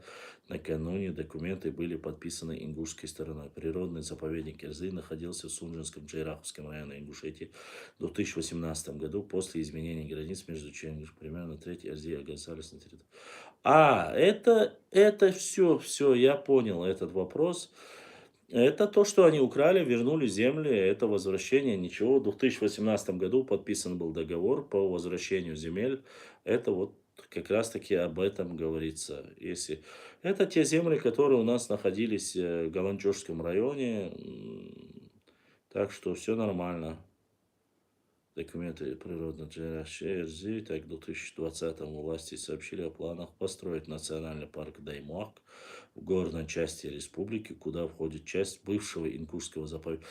Он никогда не был бывшим ингушским заповедником, его во время войны технично в 2009 году приватизировали. Недобросовестные наши соседи, некоторые, не все, вот, территории Эрзи планируют восполнить за счет ингушских земель. Ну, правильно, так и должно быть за счет ДРСХИЛ за предоставленную информацию. Речь идет об информации, о тех 28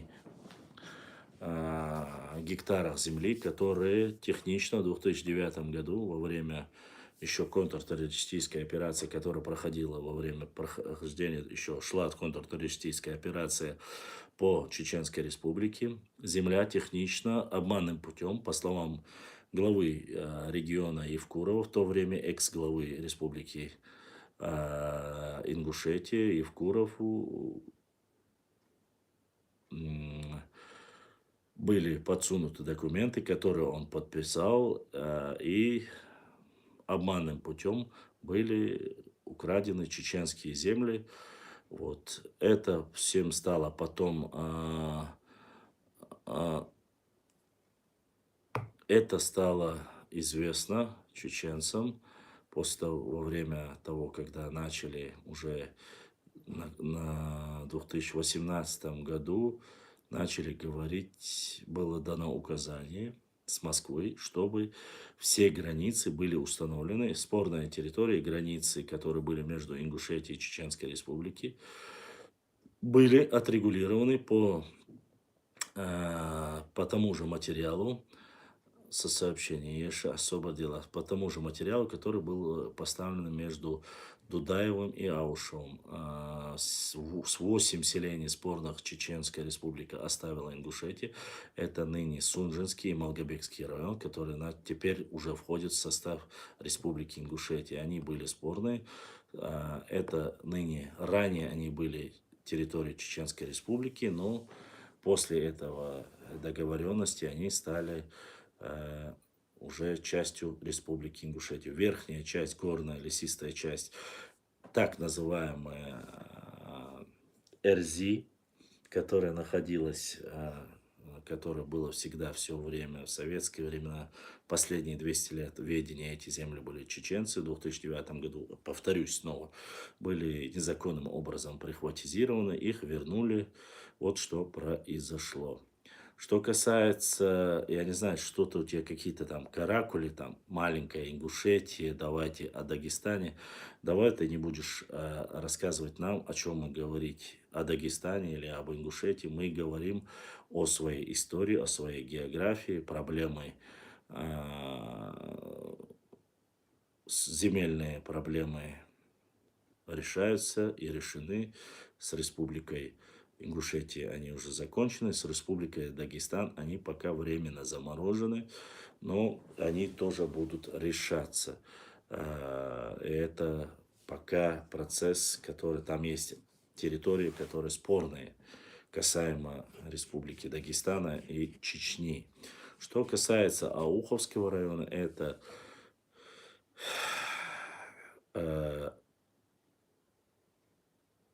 Ой, хайкал дошхал диез. Далуштег дештег массан махбяч цадюц. Это внутреннее дело самих ауховцев. Мы болеем, мы переживаем, мы знаем эту проблему, мы ее озвучиваем. Но ауховцы просят только одного – восстановления Ауховского района. Никакой речи об отторжении Ауховского района от Дагестана нету.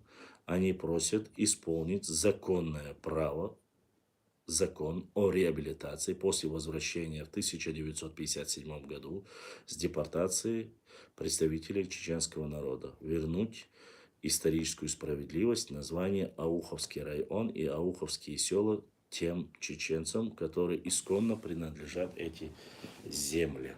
Вот. Давайте дальше сейчас посмотрим. Так, сейчас я прочитаю, что здесь. Эрсанакаев, вот, что так. Эрсанакаев пригласили в Россию один востоковед, который очень заинтересовался его открытием про Халха. Он скоро должен поехать, он говорит, понятно, мы русские, но почему чеченцы не обратили на это внимание? Расул, я этого не читал. Скинь мне ссылку, пожалуйста, про это. Курхас плюс колокольчиком про Курхасина. Почему здесь говорят о Малой Ингушетии? Почему здесь, я не знаю, о чем ты. Тут говорят хозяин канала, а мы слушаем. Я отвечаю на вопросы. Какие вопросы задают, на те я отвечаю. Расули, сообщение. В конце этого спора даже Исаак Азоев признал, что эти земли чеченцев. Эти земли исконно принадлежат Нохчи народу, поскольку они пытались своими этими докладами, писульками доказать, что, во-первых, Уарства не Нохчи, они пытались приписать Уарства к ингушам, а потом уже на основе того, что Уарства ингуши, значит и земли являются ингушской. Вот что они хотели доказать. Они немножко забыли, что Имержуэ и Цэчуэ 50% уарстхоевцев, часть нашего народа, один из немаленьких тухумов проживают на территории Нохчичуи, они являются частью чеченского народа. И они исторически со своим народом, где их любят, ценят и ни в чем никогда не ущемляют никого, ни Орстхуя, ни Мелхи, ни кого-либо другого. Они равноправные жители нашей единой Родины. И Нохчи делают намного больше для Галанчевского района, чем кто-либо, который болтает и даже не знает, где это находится. Имеется в виду, сам не был. Они хотят выдать желаемое за действительное. Желаемое за действительное, ну, дети тоже думают. Ауховский, Кизлярский район, исконные Нохчи земли. Вопрос их возвращения. Бежри царство гумше язвашхайна ларлушхил. Далушдег, дирдег, хил даллатса, нахал доли дюжсахул. Ой, хайкли халдиез. Кварт бош халдиез, ой. Вот.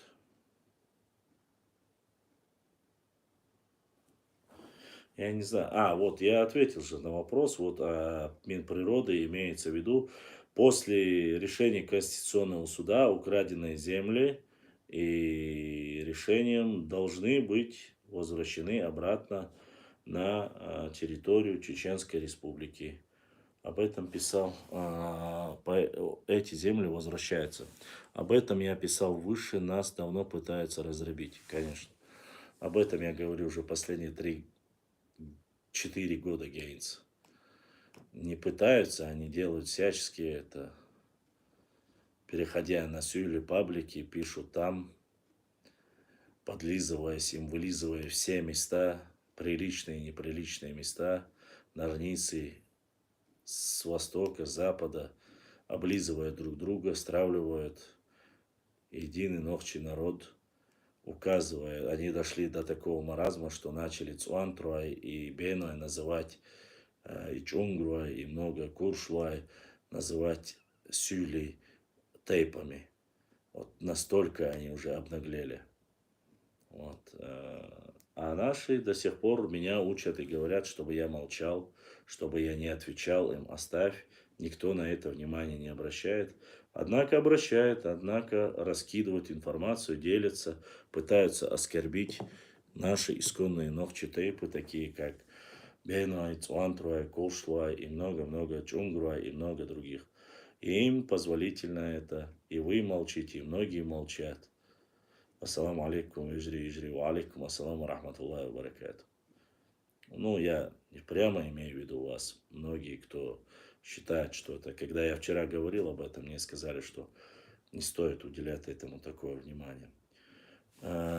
Эснукаев еще в 1977 году занимается их историей и знает истину с тех времен. И 10 лет назад у него было много знакомых людей из рода Баркинхоевых, которые утверждали ему, что они потомки монгол. Ну, я, честно сказать, потомки монгол, что есть титул Халха, это был один из вторых титулов монгольской армии, я это знаю.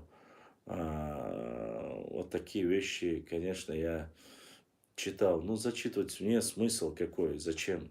Я не изучаю историю ни Халха, ни Галга, никого. Я изучаю историю своего народа. Я отвечаю лишь на провокации. Под роликом Юсупа Дадаева этот комментарий написал представитель, притворяясь представителем Сюли народа, но написал это, конечно же, норнеец, ни больше, ни меньше. Я не знаю, был ли Эги монголом или нет. Я не знаю. Я такой информацией не владею. Вот. Этой информации у меня нету. Да я и не интересовался никогда.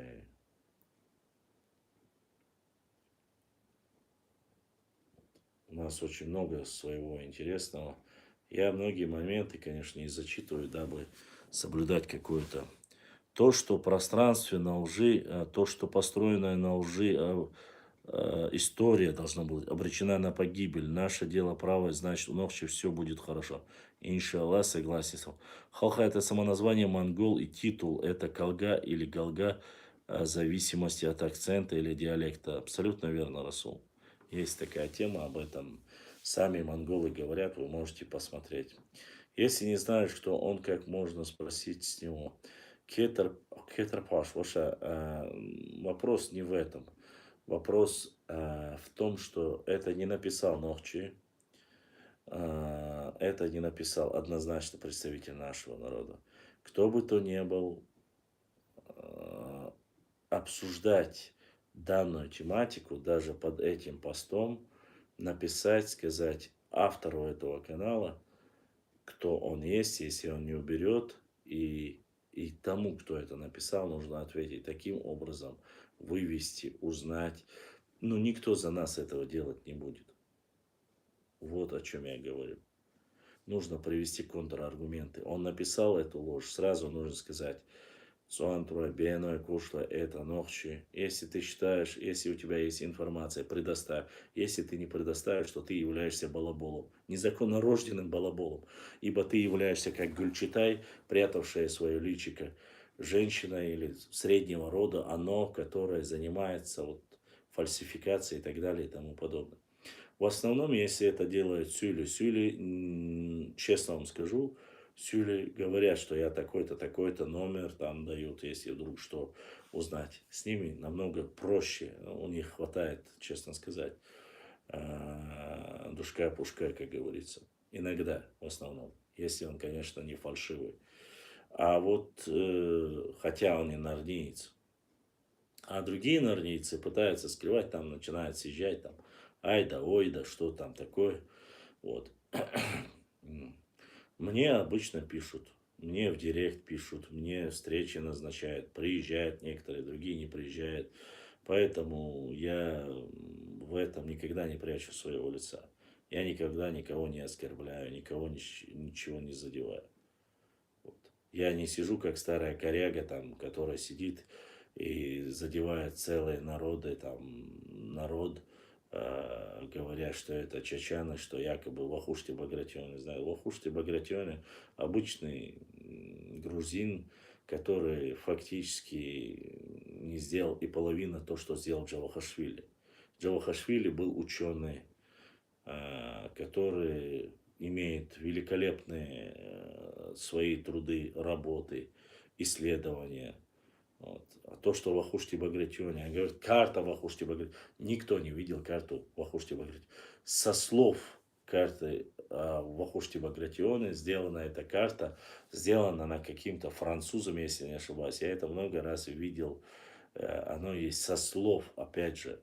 А то, что плоскостных представителей нашего народа, кистинцев, дзурдзуков, шашанов, цацанов называли чачаны, якобы Чачан-Аул, ну, опять же, со слов Чачан-Аул, якобы Турловый, кто бы не был, когда он пришел на эту местность, есть достоверная информация, находилась надпись, что здесь находится поляна Чачантала, увидели, там их порубили терские казаки, они убежали, поселились под Кизляром. Год он просил у русского падишаха, о величайший падишах, просим вас, чтобы вы отдали эти земли наши наделы и так далее и тому подобное. Получил от русского царя разрешение, чтобы он владел этой местностью, в котором уже находился аул, деревня Чечен-Аул. Опять же, хочу объяснить вам.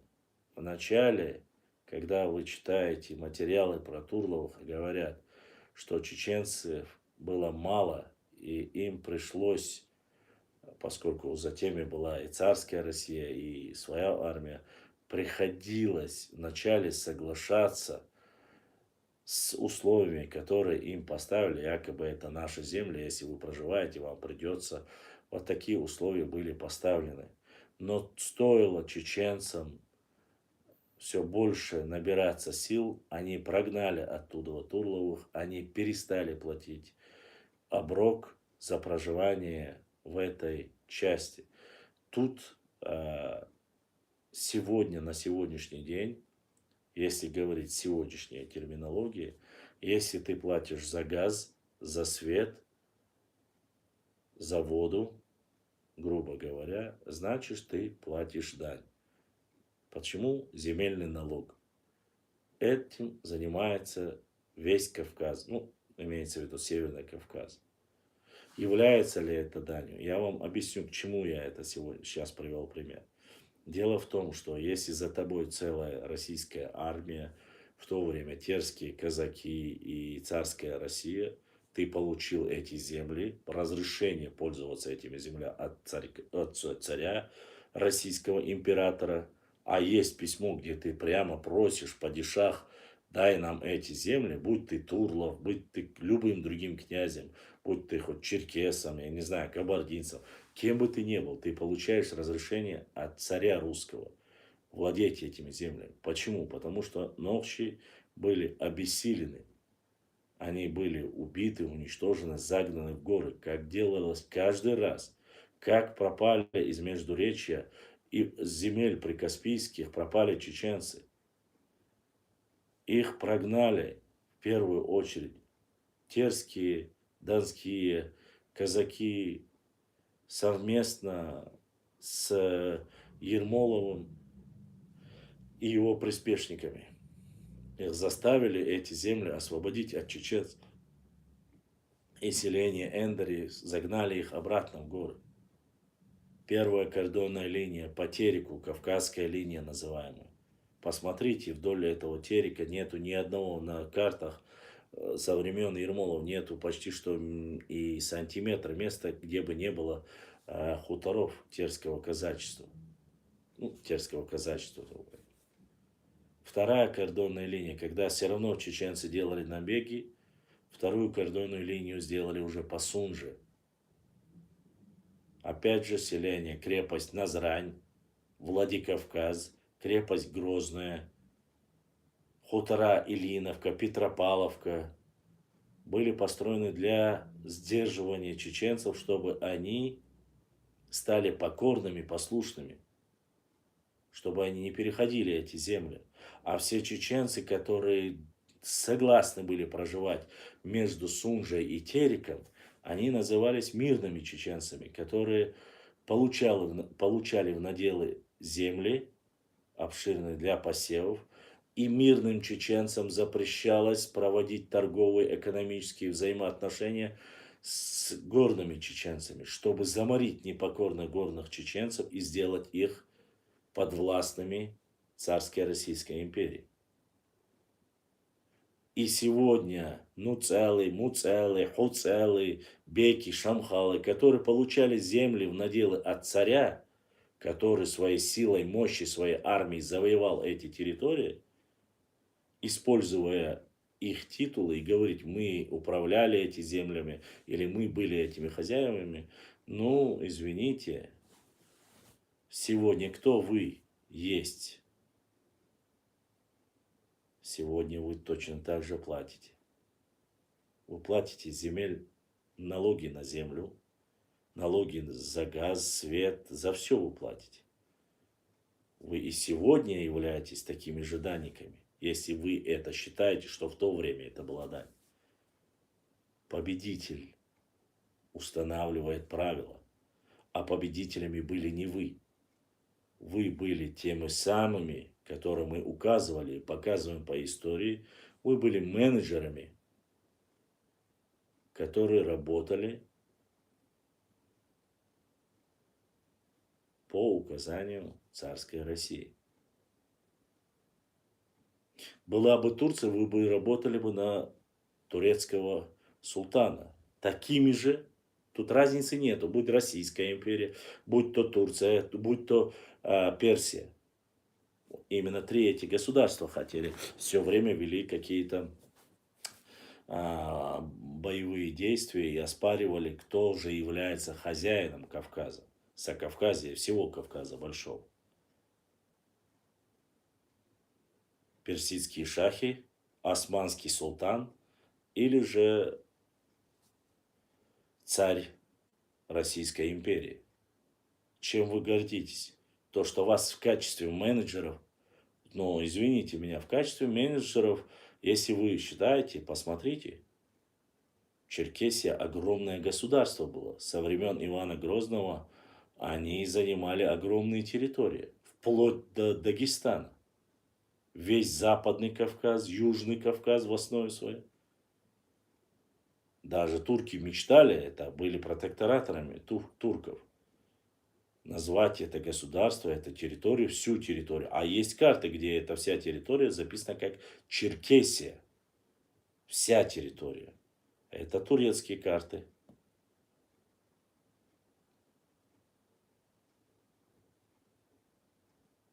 Вот.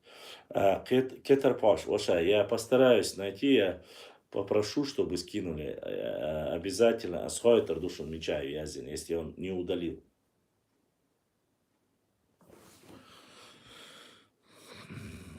Если хочешь, если хочешь, я могу под этим видео выложить подробную информацию про Халха, как все это было, как все началось. Вот.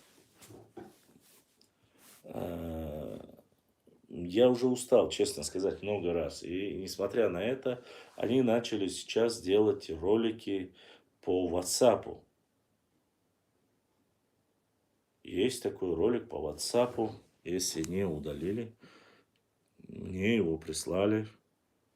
Я сейчас постараюсь вам показать его. И заденет это вас или нет, это уже вам решать. Сейчас, подождите. Это на этой или к ней. Послушайте, дагестанцы напоминают, кто хозяин Ичкерии. Напомним, кто хозяин.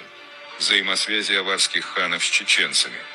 В начале 17 века аварские ханы подчинили приграничные чеченские общества. До начала 19 века вся территория Большой Чечни принадлежала аварским ханам, но лет около 80, как жившие до того в горах чеченцы размножились, по недостатку земель и междоусобиям, вышли из гор на понизовье Аргуна и Сунжи. При этом чеченцы обязались подать дань аварскому нуцалу. Подробно об этом периоде рассказывает чеченский этнограф Умалат Лаудаев. Ичкерия не была еще населена этим племенем, ею владели аварские. Послушайте, вот об этом этот ролик уже раскидывают по WhatsApp, дискредитируя, делая вот эти заявления. Чеченский этнограф, историк Лаудаев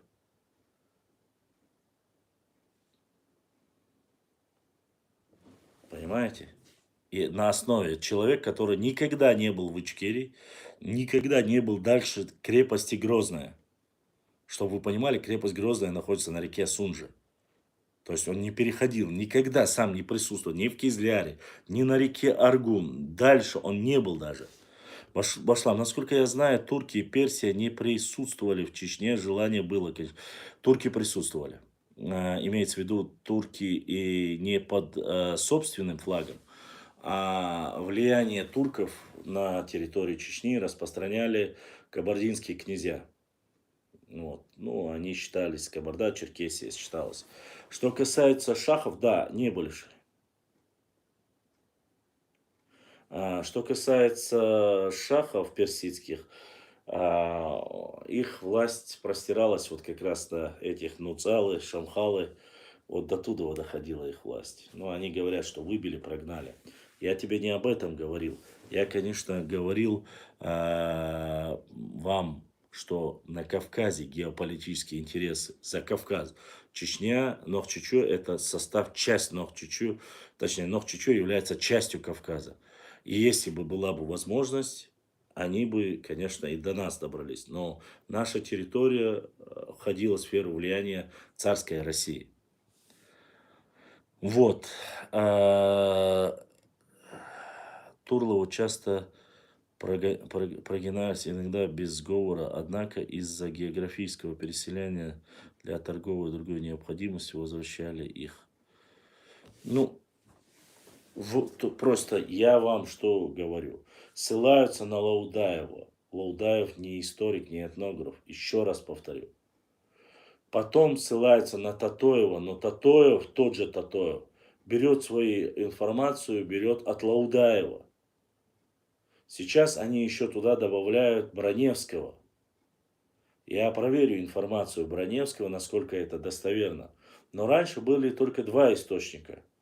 И оба они приходили к единому концу, что это был опять же Лаудаев. Дал Келцун Ярик. Дал Нису Велцу. Доцек Дицинул, Шеметти Керулицу. Пытаясь, хотя его потомки говорят, что это не материал Лаудаева. Я не знаю, Аллаху Алям. Но если он это сделал, вот мои предыдущие слова и направлены в его адрес. Нужно понимать. Я вот не хочу становиться и надеюсь, наши великие исследователи не сделают хуже для нашей истории. Если ты не можешь сделать ее лучше, правдивее, то не трогай ее. Не трогай. Зачем ты это делаешь? Есть несколько таких авторов, я не хочу называть их фамилии, из-за которых мне каждый раз пытаюсь объяснить нарнийским утыркам, что они не ученые, то плагиатчики, то те, которые выслуживаются перед царской Россией в тот период. Нынешние для чего это делают, я не знаю. Чьи, как говорится, гавроши они отрабатывают, я тоже не знаю. Но однако вот эти утырки распространяют вот данную информацию. Вы посмотрите, как просил и как получил. Получили и Турловы, и они получали свою заработную плату от царской России. Есть жалобы, когда отправляли представители Турловых, отправляли князьям, царю императору, если я не ошибаюсь, или наместнику на Кавказе, где они были возмущены тем, что чеченцы перестали им платить дань и прогнали их с их селения. Они переселялись все дальше, дальше, дальше. Я не говорю, что все Турловы были однозначно такими и так далее и тому подобное. Но они были наместниками царя. Такими же наместниками и управленцами. В некоторых местах указывают, что во время сражения, то самое сражение при Сюрикуарте, когда отражали нападение крымского хана Каплангирея, кажется, что Турлову заявили, что мы являемся одним якобы народом, чтобы он предоставил помощь, но вместо этого Турлов помог чеченцам отразить, дал лошадей чеченцам, чтобы они отразили нападение крымского хана, то есть представителя крымского хана. Возможно, выдумка, возможно, чтобы вот мы же народ наивный, мы верим, чтобы он и дальше мог здесь находиться, может правда, я не знаю. Ну, говорят, такая информация есть о том, что он помог именно чеченцам, но не помог Каплангирею, если я не ошибаюсь, так же звали.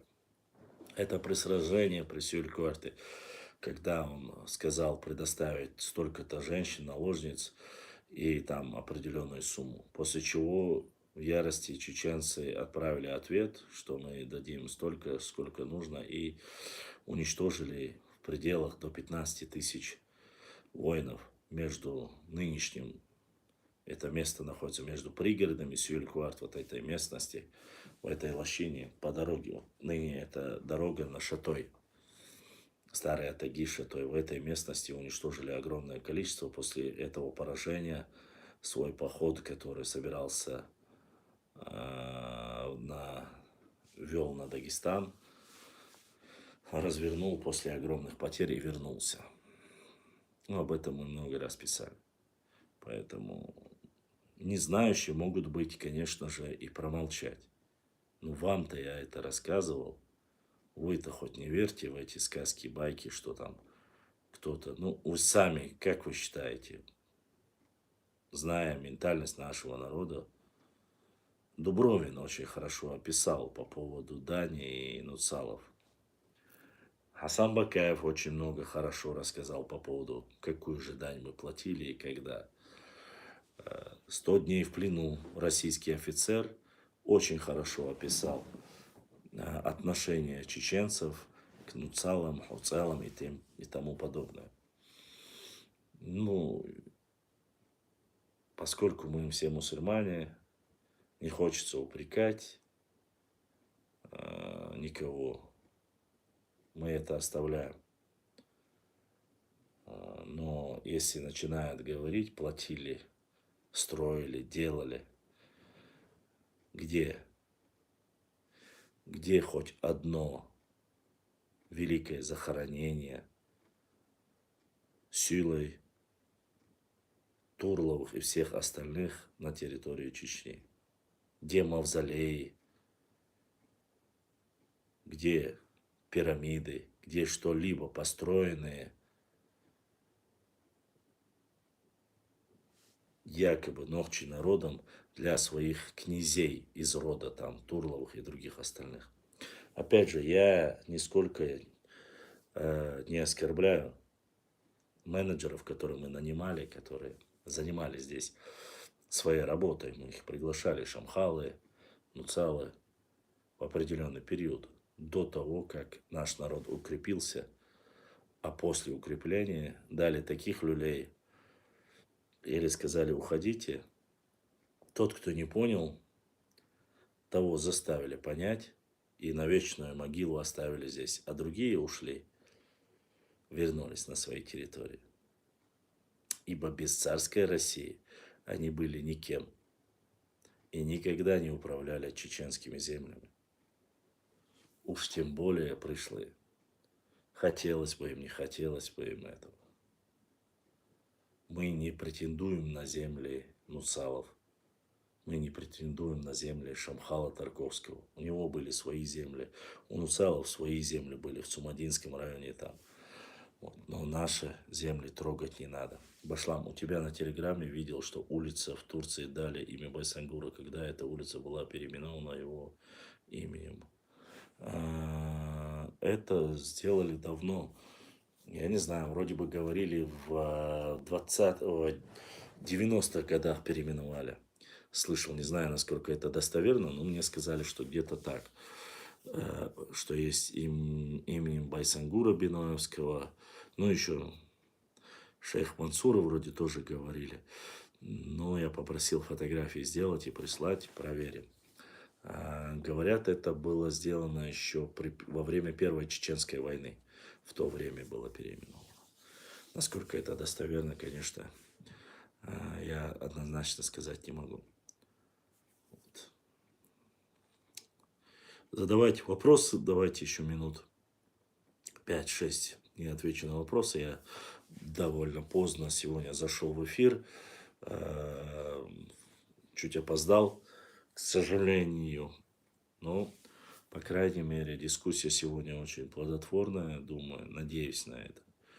Еще раз повторю, если находите интересные материалы, карты, отправляйте по Фейсбуку, отправляйте по Ватсапу, отправляйте по Телеграм-каналу. Есть у нас Телеграм-чат, где мы общаемся. Делитесь информацией. Мы проверим, обработаем, опубликуем. Все, что касается нашей истории. Может, сам Лаудаев и понятия не имеет, что ему приписывают. Гейнс Гудериан, ну так его потомки говорят. Утверждает, что эта информация, честно сказать, до сих пор ни один человек не видел в оригинале документы Лаудаева или его рукописи, где он якобы об этом говорил. Что касается Лаудаева. Его родственники связались со мной, представители его, насколько я знаю, говорят, по крайней мере. Фамилии я называть не буду. Связались и сказали, что на самом деле никогда их праотец никогда такого не писал, что информация была искажена в Петербурге, то ли в Тифлисе, и преподнесена таким образом, чтобы показать чеченцев не в лучшем свете. поскольку чеченцы неугомонно воевали против царской России. И все негативные моменты нужно было опубликовать. А виновным сделали Лаудаева. Это одна версия. Другая же версия, вы сами можете выбирать. Другая версия заключается в том, что до этого, до этих публикаций, вот этих сплетен, сказок Лаудаевым, он был наказан. Да, он с самого детства заканчивал учебные заведения, то ли в Санкт-Петербурге, то ли в Моздоке. Но он не жил на территории Чечни, учился он среди терских или казаков. То есть он учился в России с детства, потом он попал служить сюда, на эту территорию. Опять же, учился он, говорят, то ли он находился в Моздоке, в крепости Моздок, ну, в этой области. До появления вот этих его сказок его разжаловали, понизили, после чего, говорят, он нашкреб вот эти пасквили по слухам, рассказам, слышал там, ну, как у нас любят цыганская почта, сам он не исследовал, сам он не был в этих местах, он не был ни этнографом, он не был ни историком, он представитель в любом случае военного сословия, который был образован, вне всякого сомнения, но вот собрал этот материал и якобы отдал, после чего он восстановлен в звании. Это одна из версий. Вторая версия, которую я вам говорил, что за счет вот этих оскорбительных пасквилий в адрес своего народа, что его восстановили. Я не буду говорить, какого он тейпа. Тейп не виноват в этом. Я не хочу этого говорить. Я знаю, но говорить я не буду этого. Дабы тейп не виноват в этом. Вот две этой версии. После публикации я несколько раз очень сильно выразился в адрес этого горе-исследователя. Опять же, я разговаривал с представителями, докторами исторических наук, с профессурой нашего, как говорится, университета, спрашивая автобиографию этого человека. И ни один из них не подтвердил, что он является или знаменитым этнографом, или историком, коим он не является. Но проблема в том, что информация о нашего народа очень скудная. Защищали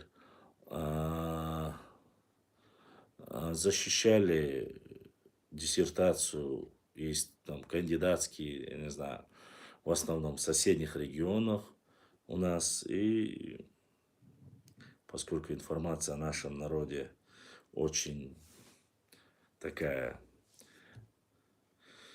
непростая, и наша история непростая, благодаря этому некоторые ученые в советское время, любители, использовали материалы Лаудаева для написания своих материалов об истории нашего народа.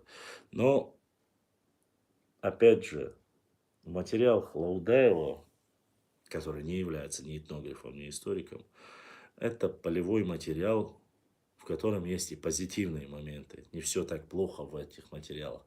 Есть и очень хорошие моменты, есть и домыслы, как и у любого. Но это полевой материал, доказательной базы нету. Опять же, оригинала рукописи Лаудаева не видел, врать не буду. Спрашивал у многих, некоторые говорили, что она в Тифлисе, его оригинала, некоторые говорили в Санкт-Петербурге, но ни с Тифлиса, ни с Санкт-Петербурга ни один человек не показал оригинал документов и рукописей Лаудаева. Хотя многие другие оригиналы документов, они в свободном доступе, есть и в архивном управлении, везде есть. А вот материалы Лаудаева не видели. Приходится верить какому-то офицеру, который говорят, что якобы Лаудаев это написал. Вот. Поэтому родственники говорят, что это не его материал. Остальные, вот выбирайте, как хотите. Я склонен верить потомкам Лаудаева, потому что Нохчи не стал бы такую антинародную книгу писать. В управлении ханами есть изображение первоначального образования общества. Так, Ибраим Хавани Башлам, он из нашего, вот не знаю, из вашего тайпа или нет, знаешь, Башлам, и по сей день есть среди нас такие отчепенцы. Из Лома с юрта он, по-моему, да, Хетер Паш. Нет, селение, откуда он, я знаю. А тайп я тоже знаю, но говорить не буду. Охотно верю его потомкам, стоит только посмотреть на ересь Бурзика, ведь нет гарантии, что льет через через 100 норнийцы будут кричать, что это был великий историк. Гейнс, вполне возможно, я верю в это. Он сейчас для них великий историк, абсолютно. Чулика веря, Бог и Аднан. Выполнение статуи, это весь, что он доказал. Вот такие вот моменты, уважаемые мои друзья. Но цепь этих исторических моментов мы ищем, мы работаем над ним и будем смотреть, доказывать. Значит, это просто целенаправленная дискредитация нашего народа. Ну, я более чем уверен. Я уверен, что такое же есть и про наших братьев, адыгов, черкесов. Есть такое. Уверен даже в этом. И я натыкался на это. Дискредитация, оскорбление нашего народа. Честно вам скажу, и нашего народа, и адыгского, да и про самих аварцев то же самое есть. Стоит проверить материал, который я вам зачитывал 1833 года, еще до появления имама Шамиля на политической арене. Описываются аварцы как маленький покоренный народ, который вообще ни во что не ставит своего нуцала. Нуцал номинальная личность, беднейший народ. Они описывают никакого величия, великое культурное наследие. Таких слов и рядом не стоит просто-напросто. И это пишут, между прочим, российские источники. Никто их не опровергает, никто их не оскорбляет, никто ничего не говорит. Они точно так же оскорбляют и Сюли, и Нохчи оскорбляют. Но такова была участь тех народов, которые более или менее сопротивлялись. Вот образец всего нелепого злодейства, самовластия и всех распутств унижения человечества. Ермолов о дагестанцах. Ну да, вождь, абсолютно верно. Башлам, они боятся, что чеченцы окрепнут и начнут предъявлять счета за свои исторические земли, ведь они знают, что мы начали копаться в своей истории, а также узнали о Нарнии. Да, Котор юртар горбюд наук вар и дал гяч дойлцун. Санейн хуайбу иш сейна шлес хоз йол чабу, де хуай сельмерзе технабу. Адлан Герзаев, не понял, о чем ты, но ладно, это, наверное, что-нибудь.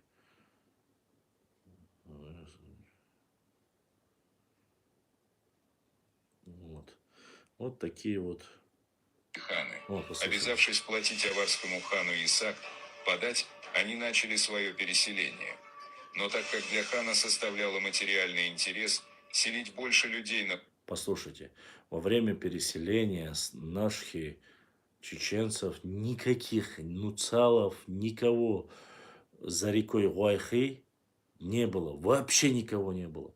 Единственное общество, которое одно село или один домик, который был, об этом пишет Дубровин еще 1800, в каком, 50-м году, что не было никого во время переселения на эти земли. Ичкерии. А этот пишет, что подать, то он различными льготами содействовал к сильнейшему переселению. Более плодоносная земля Ичкерии и могущество аварцев... Вот смотрите, вопрос. Почему на землях Ичкерии нету ни одного сюли, могилы, во время, когда спускались туда ночи, каким образом плодородные земли, послушайте сами, подумайте сами. То есть сюли сами жили на голых скалах, сами не имели плодородной земли, плодородных пастбищ, на лучшие земли с плодородными землями, лесами, животными и всем остальным они отдали чеченцам, чтобы они платили дань, а сами жили на голых скалах, извините, нормальная ни еды, ни пропитания, ни для скота. То есть сами жили в худших условиях, а чеченцам отдали лучшие условия. Вы можете в это поверить? Вы, вот любой человек, может поверить в то, что оставив свои голые скалы у себя, без нормальных плодородных земель, в нищете, в худших условиях, они отдали лучшие земли Ичкерии, отдали тем людям, которые им платили дань. Но в чем логика? Что за ерунду? Вот просто-напросто. Это может написать только мазохист и тупой баран. Он своей головой, он не может даже понять того, он не может понять, что лучшее всегда оставляют себе. А уже, если оно не нужно или оно худшее, оно передается. Понимаете? То есть сами живут на голых скалах, в нищете полной, не имеют ничего, а тут отдают великолепные ичкерийские леса, ичкерийские земли ненавистным им чеченцам, чтобы они вот платили им дань и жили на этих землях. Не глупо, да? И вы до сих пор верите. Как можно верить? Понятное дело, идиот только может такое поверить. Привлекали к себе половину тогдашних фамилий этого племени. Бесконечные драки и раздоры, происходившие в Приаргунской земле, еще более усилили переселение. Вот, послушайте меча, послушайте меня, уважаемые мои братья и сестры, о том, что я вам говорил. Сюли говорят, Ванюк Абарт Бацар, что Ванюк было всегда, мы имели кровную месть, между собой дрались. Сюли упрекают нас в том, что Ванюк Абоц Барт. Как вам такое? Они берут это за основу и говорят, Шеню Кабарт, что мы спустились, платя дань, брали земли.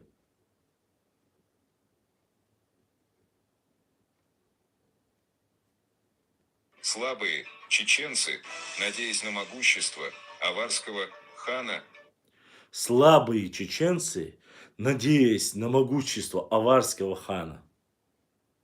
Как вам такое изречение?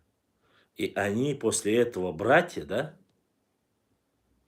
И они после этого мусульмане, не задевающие нашу честь, гордость.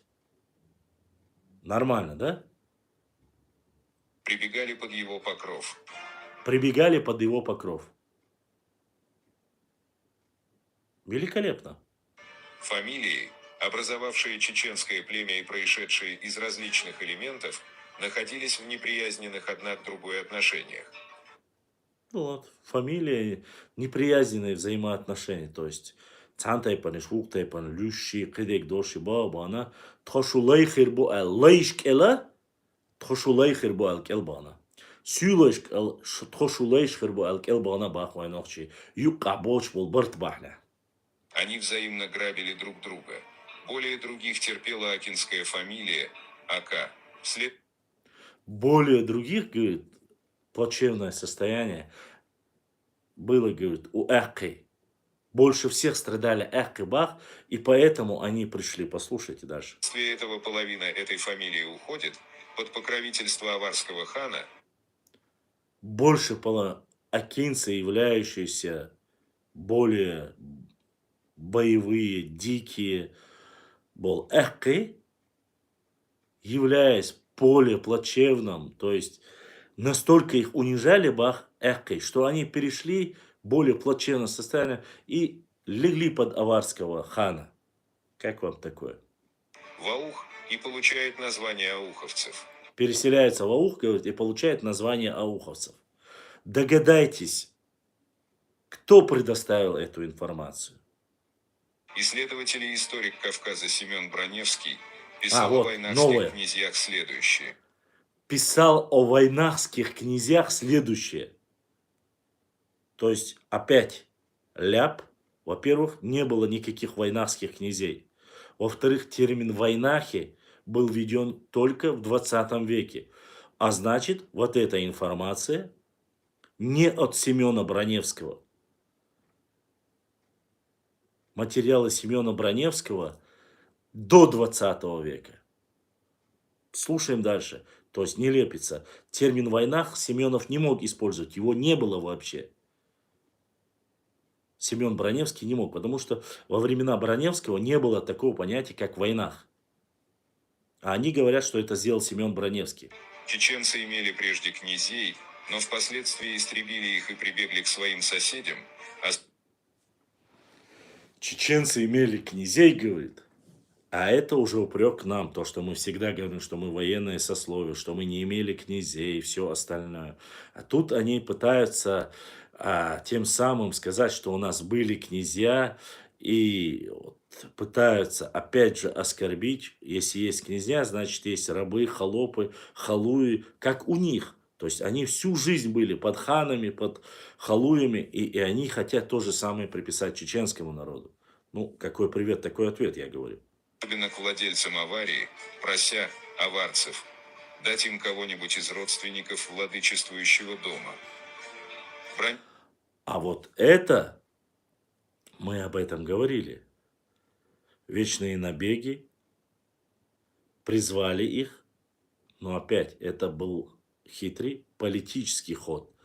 И не к аварским ханам они прибежали, они и к шамхалам обратились, и соседним, те, которые соседствовали, и к аварам обратились, чтобы они дали управленцев. Слушаем дальше. Невский Семен Михайлович, известие о Кавказе.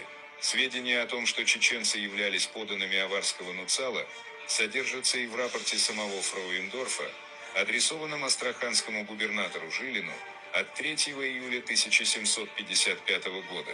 За 3 года до письма Мухаммад Нуцала Кизлярский. Эту информацию тоже закидывают наши западные норнийцы, которые говорят, что есть документ. Опять же, этот документ говорит о том, что после получения земель от российского императора, царя, князя, эти земли были получены подвольными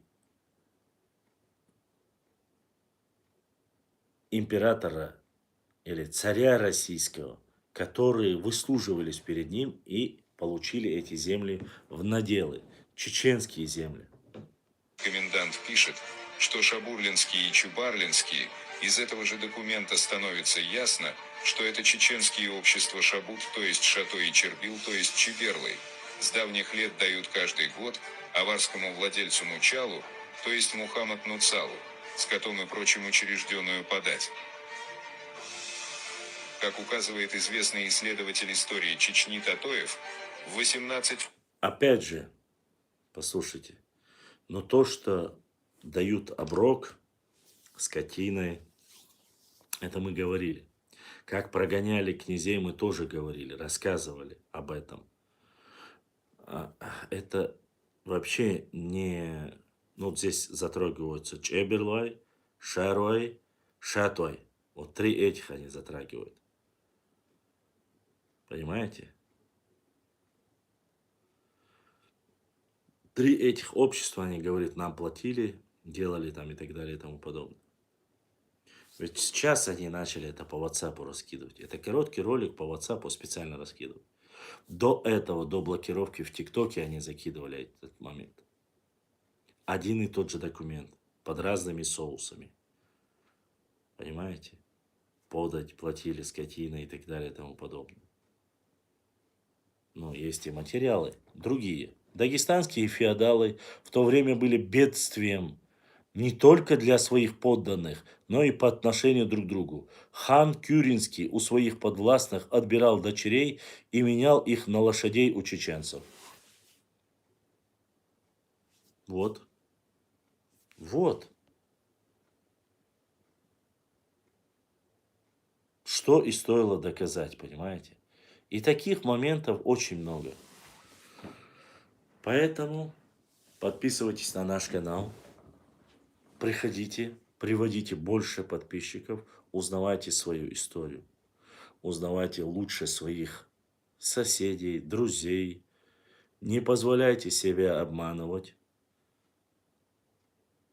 Нам нужна большая аудитория, чтобы мы знали, что ожидать и от кого ожидать. Зная свое прошлое, мы можем обеспечить счастливое будущее для своих потомков, для своего будущего. Будьте умнее, умейте размышлять, думать логически, думать критически. Кто им подбрасывает эту информацию? Кто любит говорить войнахи? То есть Семенов, где находилось слово «войнах», которое было Яковлевым и Мальсаговым введено. Кто им подкинул эту информацию? Кто оттуда подкинул информацию этим про Вахушти Багратион и карту, который Красный Горшок так сильно любит говорить? Более ранний период используйте против чеченцев. Чечаны жили снизу. Там половина до Аргуна была наша, вторая половина была наша. Они объединяются.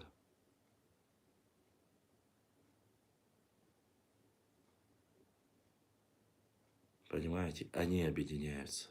Они упрекают нас в том, что вы барцахалабур. Сюли упрекают нас в том, что вы барцахалабур. Головы упрекают нас в том, что вы барцахалабур. И зная это все, все равно войну кабартбат. Поэтому и потом еще упрекают за то, что мы возвращаем свои исторические земли своего народа. Упрекает нас то, что мы пытаемся объединить свой народ, сделать его монолитным, единым, целым. А вы до сих пор кварт бацх бартхал цахал. Будьте единым. Деша, деба, даха, санхоми нохчикам. Дюнал дуай, борша люай, мукша люай, хекал дуай, махил суант, махил аудала. ما تيش مسارخ معيغ ديتوي مهلك ديتوي ما باقيت ويقر وي موقع هو ديس ديزقي هو باخ ديزقي ميال خز ديزقي حيق العخيلة. Я вам не говорю про политику. Я сегодня говорю не про политику, не политическую систему. Я говорю о народном мышлении, о сознании нашего народа. Когда мы осознаем свое единство, целостность, неделимость, когда мы это поймем, только тогда мы можем построить что-то путевое. Не утопические разговоры, не предрассудки, которые были между нами, не кровная месть, которая была между нами. Нельзя поощрять то, что разлагает наш народ, наш этнос. Ой, нохчиду, ой, дей, ой, латтан, дей, ой, дей мехкан, дей мадуай. Ма'ир дейч, мабахид, лардия, ларби муат, ларди муахк, ларди кам. Мюжги вала, сюли вала, церь варида вала, жукти вала. Уэйла киголя бахтюш, уэй халдош бахтюш, но церь бартбу. Церь бартбу. Ларам خلبيز غوشي داشر خلديز غوشي ديزر خلديز عوخو يمحكا ولاعي بانكزي ولاعي أردو محكا ولاعي خنكر محكا ولاعي ملغبوزي حا ولاعي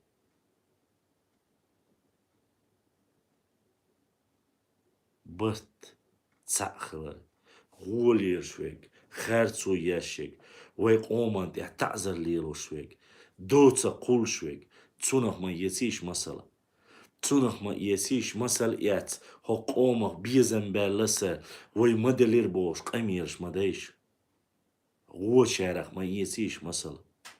Дюнал дош, борш борш, нохчу борчарах етиш масал. Ше мах бир шарах етиш масал.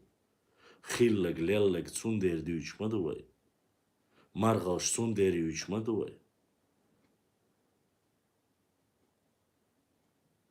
Вай қиечуман дюч мадац. Очунах масал эт мацлелла вайдай. Очунах хазал дил мацлелла вайдай. Харцун техуч мацлелла вайдай. Вай варидей. Цацалелла. Онахчун. Нохчау. Ях юх си. Özdingald ähvätten lella vaiday. Etsumadi masal ets. Nochchik am dachwata.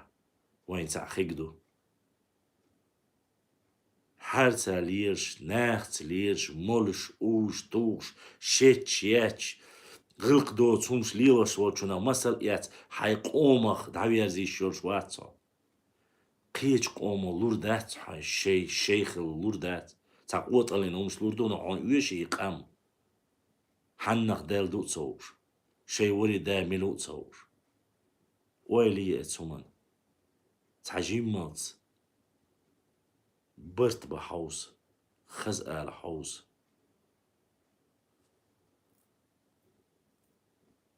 قيمون دي السهاسون. Уважаемые друзья, сегодня я заканчиваю свой эфир. Огромная благодарность. Даже кто-то сегодня один задонатил. Огромное спасибо за донат. Постараюсь, может быть, постараюсь сделать завтра, если получится эфир.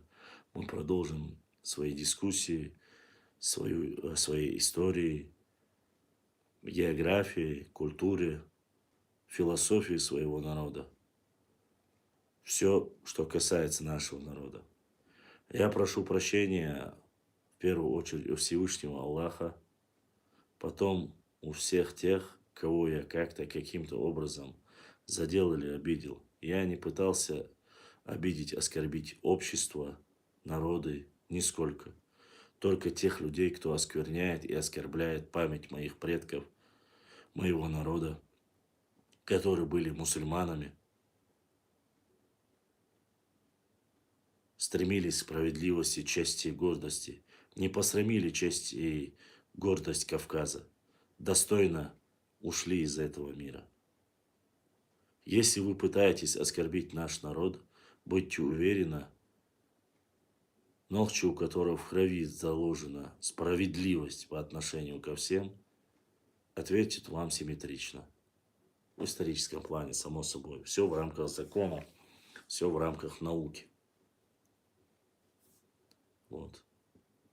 Поэтому, если я вас, других людей, я ни в коем случае не хотел ни обидеть, ни оскорбить. И прошу прощения ради Всевышнего Аллаха. Всем остальным злопыхателям, где бы вы ни проживали, что бы вы ни творили, если вы пытаетесь оскорбить, задеть наш народ, мы ответим. Ответим достойно. Нисколько не сомневайтесь в этом. Прошло время, когда вы обливали, оскорбляли, унижали наш народ, а мы просто-напросто пытались выжить в этой несправедливости. Сегодня достойные сыны нашего народа доказывают на всех фронтах, что мы достойный народ. И наши минусы и изъяны, иншаллах, мы исправим. Как исправлялись всегда. А так, я желаю каждому народу на Кавказе единства и мирного неба над головой. Уважайте и цените знакомство, братство со своими соседями. Никогда не посягайте на их имущество и на их землю. Ничем хорошим и добрым для вас это не закончится. Никогда. А так мы изучали историю для того, чтобы не совершать ошибок прошлого. Не для того, чтобы оскорбить, задеть, унизить кого-либо, а именно только для того, чтобы не совершать ошибок прошлого. Я желаю вам всем удачи и до новых встреч. Я надеюсь, что скоро увидимся, пообщаемся, поговорим об истории. Сегодня мы зачитали пару параграфов.